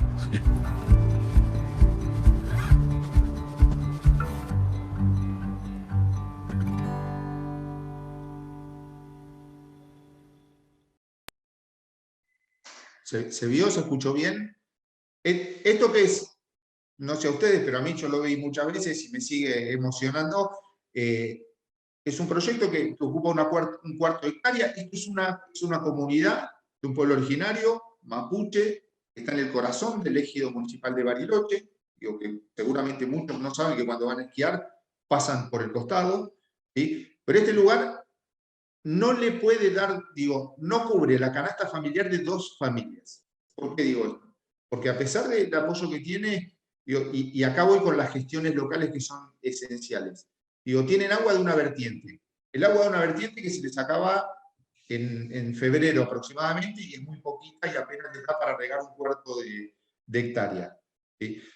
Sin embargo, a 30 metros de este lugar hay un río grande, un río que lleva un caudal enorme de agua, pero no tienen electricidad para bombear esa agua y llevarla a un tanque australiano que han creado. Y hace 5 años que están peleando contra la burocracia y la administración municipal para poder tener, que le bajen la electricidad, para poder bombear esa agua, para poder acumularla y para poder crecer. ¿Sí? Entonces, esto también es arraigo, ¿no? A veces tenemos grandes ideas que nacen desde el centro, de donde sea, pero que cuando tienen que llegar al territorio llegan muy debilitadas y nos cuesta mucho. Estoy hablando de un pueblo originario, sumo la 26.160, una ley nacional donde las provincias y las conservadoras impiden que se cumpla y nos lleva a conflictos enormes. Entonces, quería cerrar con este videíto, con esa mirada, con ese proyecto hermoso, y bueno, y decirles que agradezco que me hayan sumado, Paco, particularmente que empecé contactándote a vos, pero con todos los que he tenido contacto, para mí es un orgullo ser parte de este movimiento, y bueno, tenemos un enorme desafío por delante, ¿no? Me parece que acá instalar arraigo es un desafío que creo que ya está a mitad de camino. Ya arraigo está permanentemente en la boca de nuestros funcionarios, de nuestro presidente, y creo que es un concepto que se va arraigando, valga la redundancia, así que creo que ahí podemos sentirnos satisfechos de eso. Gracias, felicidades, felices fiestas, que terminemos este año y empecemos el próximo con mucha fuerza, compañeros y compañeras. Muchas gracias, Ramón, gracias a todos los oradores, oradoras, a todas las personas presentes que nos acompañaron. Nosotros, nosotras y nosotres elaboramos un pequeño documento que no lo vamos a leer acá para que no se extienda, siendo que algunos están comunicando que ya están llegando al ocaso el horario de participación, y antes de escuchar las palabras de Paco, contarles que a través del correo de WhatsApp que nos dejaron vamos a hacerles llegar ese documento como un modo de cierre, de análisis de este año de trabajo del Movimiento Arraigo.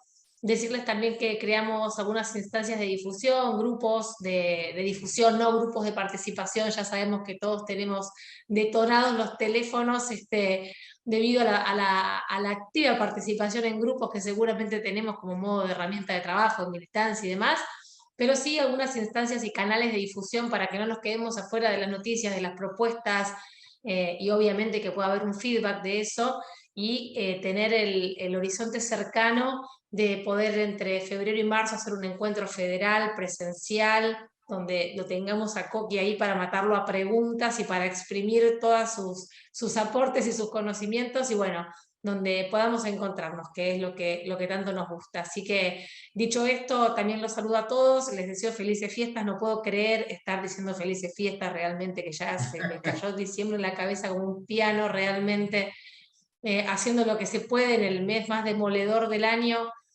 Ojalá que sea un diciembre en paz, que podamos descansar un poco y bueno, y volver con todo al ruedo. Así que, Paco, te dejo la palabra y los saludo a todos, a todas, a todos. Felicidades.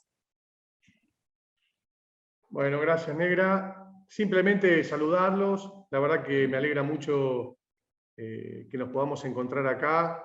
Mucha gente queridísima y muchos compañeros y compañeras con quienes venimos a pulmón y con el escaso tiempo que a veces nos queda, a todos los que militamos, tenemos familia, laburamos y nos permitimos pensar un rato, y lo hacemos con lo opuesto, ¿no? Con lo que podemos, con lo que tenemos, y sin embargo, bueno, logramos reunir a varios exponentes de los pequeños territorios hermosos que tiene la Argentina, y logramos tener la posibilidad de escuchar a dirigentes como Coqui Capitanich, que le gusta mucho a Arraigo, como se habrán dado cuenta, porque cada vez que lo convocamos está, y podemos encontrarnos con compañeros y compañeras que están haciendo un esfuerzo enorme en sus pequeños territorios del interior,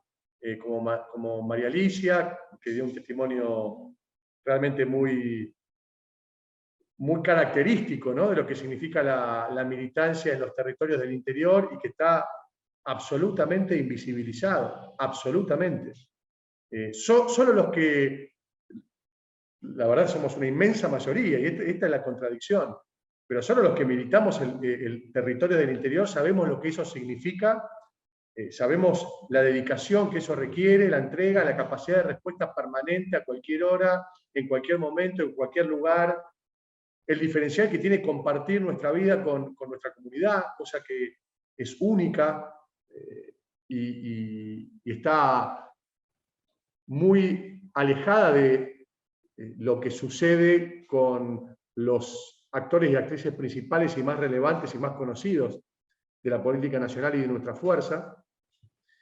Pienso que eso es, como dice el derecho romano, una capitis diminutio para nosotros como fuerza política, que quienes mayor relevancia tienen, menos contacto con el territorio y la realidad encuentran. Y obviamente que se entiende que hay situaciones donde es imposible tener ese contacto permanente, pero eso se resuelve con mayor capacidad de encuentro, con mayor capacidad de debate, con mayor apertura, con ámbitos donde compañeros y compañeras como los que están acá, como Patricio Gabilondo de Arrecifes, y cada uno de nosotros y cada uno de ustedes, podamos transmitir lo que estamos observando, el termómetro de nuestras comunidades, las necesidades, y a partir de ahí construir la agenda, porque ciertamente Coqui fue clarísimo, como dije antes, en cuanto al diagnóstico y el camino a seguir, y con un proyecto contundente, y yo en lo personal lo comparto de punta a punta, pues ahí plantea absolutamente cada uno de los ejes que nosotros venimos trabajando y militando desde Movimiento Arraigo, y cada uno de los ejes que nosotros hemos llevado a la gestión durante los 8 años que fuimos gobierno en nuestro territorio, y cada una de las propuestas que ahora estamos llevando al legislativo. Pero también la experiencia diaria y personal y particular de cada uno de nosotros en los diversos territorios que representamos y que militamos es riquísima, y no puede ser desaprovechada, y no debe ser desaprovechada. Y este es uno de los puntos neurálgicos que propone nuestro Movimiento Arraigo con enorme esfuerzo, y además en 2 años donde la pandemia nos ha imposibilitado poder encontrarnos personalmente, poder armar encuentros regionales, encuentros territoriales, ir a estos hermosos territorios a poder conversar de esto también de cara a nuestras pequeñas localidades y comunidades. Así que, bueno, el año que viene lo vamos a hacer, el año que viene estamos pensando y bueno, tengamos un canal abierto, después le pido a Leandro y a Ana Laura y al resto, a Moira, a todos, Ramón, que busquemos la manera de que todos puedan participar en cuanto a proponer qué agenda de encuentros podemos desplegar para el año que viene, pero tenemos Tucumán con Flor Terán, tenemos Jujuy con Martín Ferdner, tenemos todo el interior de la provincia de Buenos Aires, tenemos Río Negro con Ramón, tenemos Ushuaia y Tierra del Fuego, tenemos en la zona de Cuyo, tenemos Chaco, tenemos, la verdad, muchas opciones y que, por supuesto, pueden agrandarse mucho más. A mí me contactan permanentemente y piden pista para participar. Nosotros no hemos armado una organización de contención, ni tampoco es una organización política de base territorial. Nosotros somos peronistas y pertenecemos al Frente de Todos. No somos una línea interna, somos un espacio de debate y encuentro que busca darle justamente visibilidad a esa agenda. Así que el año que viene vamos a hacer eso, justamente, darle visibilidad, vamos a encontrarnos personalmente, vamos a ir, vamos a distribuirnos en esos territorios, que son muchos, y hay mucho por hacer. Así que con esta consigna y agradeciéndoles enormemente, muchísimo a Artemio, que está acompañando siempre, incondicionalmente, y yo creo que eso tiene un valor inmenso, como lo señalábamos recién respecto de Coqui. Pero con este desafío, bueno, saludarlos a todos y a cada uno en este final de año, que tengan muy feliz Nochebuena, muy feliz Navidad, un buen fin de año, y que arranquemos con todo. Ciertamente tenemos una responsabilidad y una obligación inmensa nosotros de cara a ese deadline que planteó Coqui, que es límite, ¿no? Yo me permitiría pensar en que nuestra oportunidad se acaba en el 22. Si tenemos un año para desplegar toda nuestra energía, toda nuestra inteligencia, toda nuestra capacidad militante, toda nuestra creatividad y todos nuestros valores que vienen del laburo del interior, que es humilde, que es sencillo, pero que es contundente en términos de la comprensión de una agenda que el peronismo ha abandonado.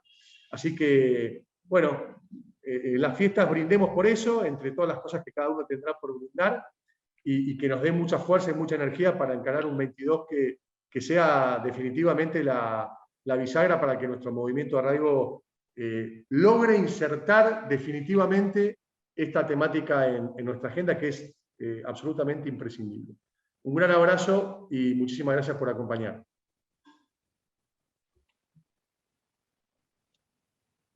Saludos a las familias. Chao, saludos, felicidades. Abrazo. Felicidades a todos, gracias Paco. Chao, chao, felicidades.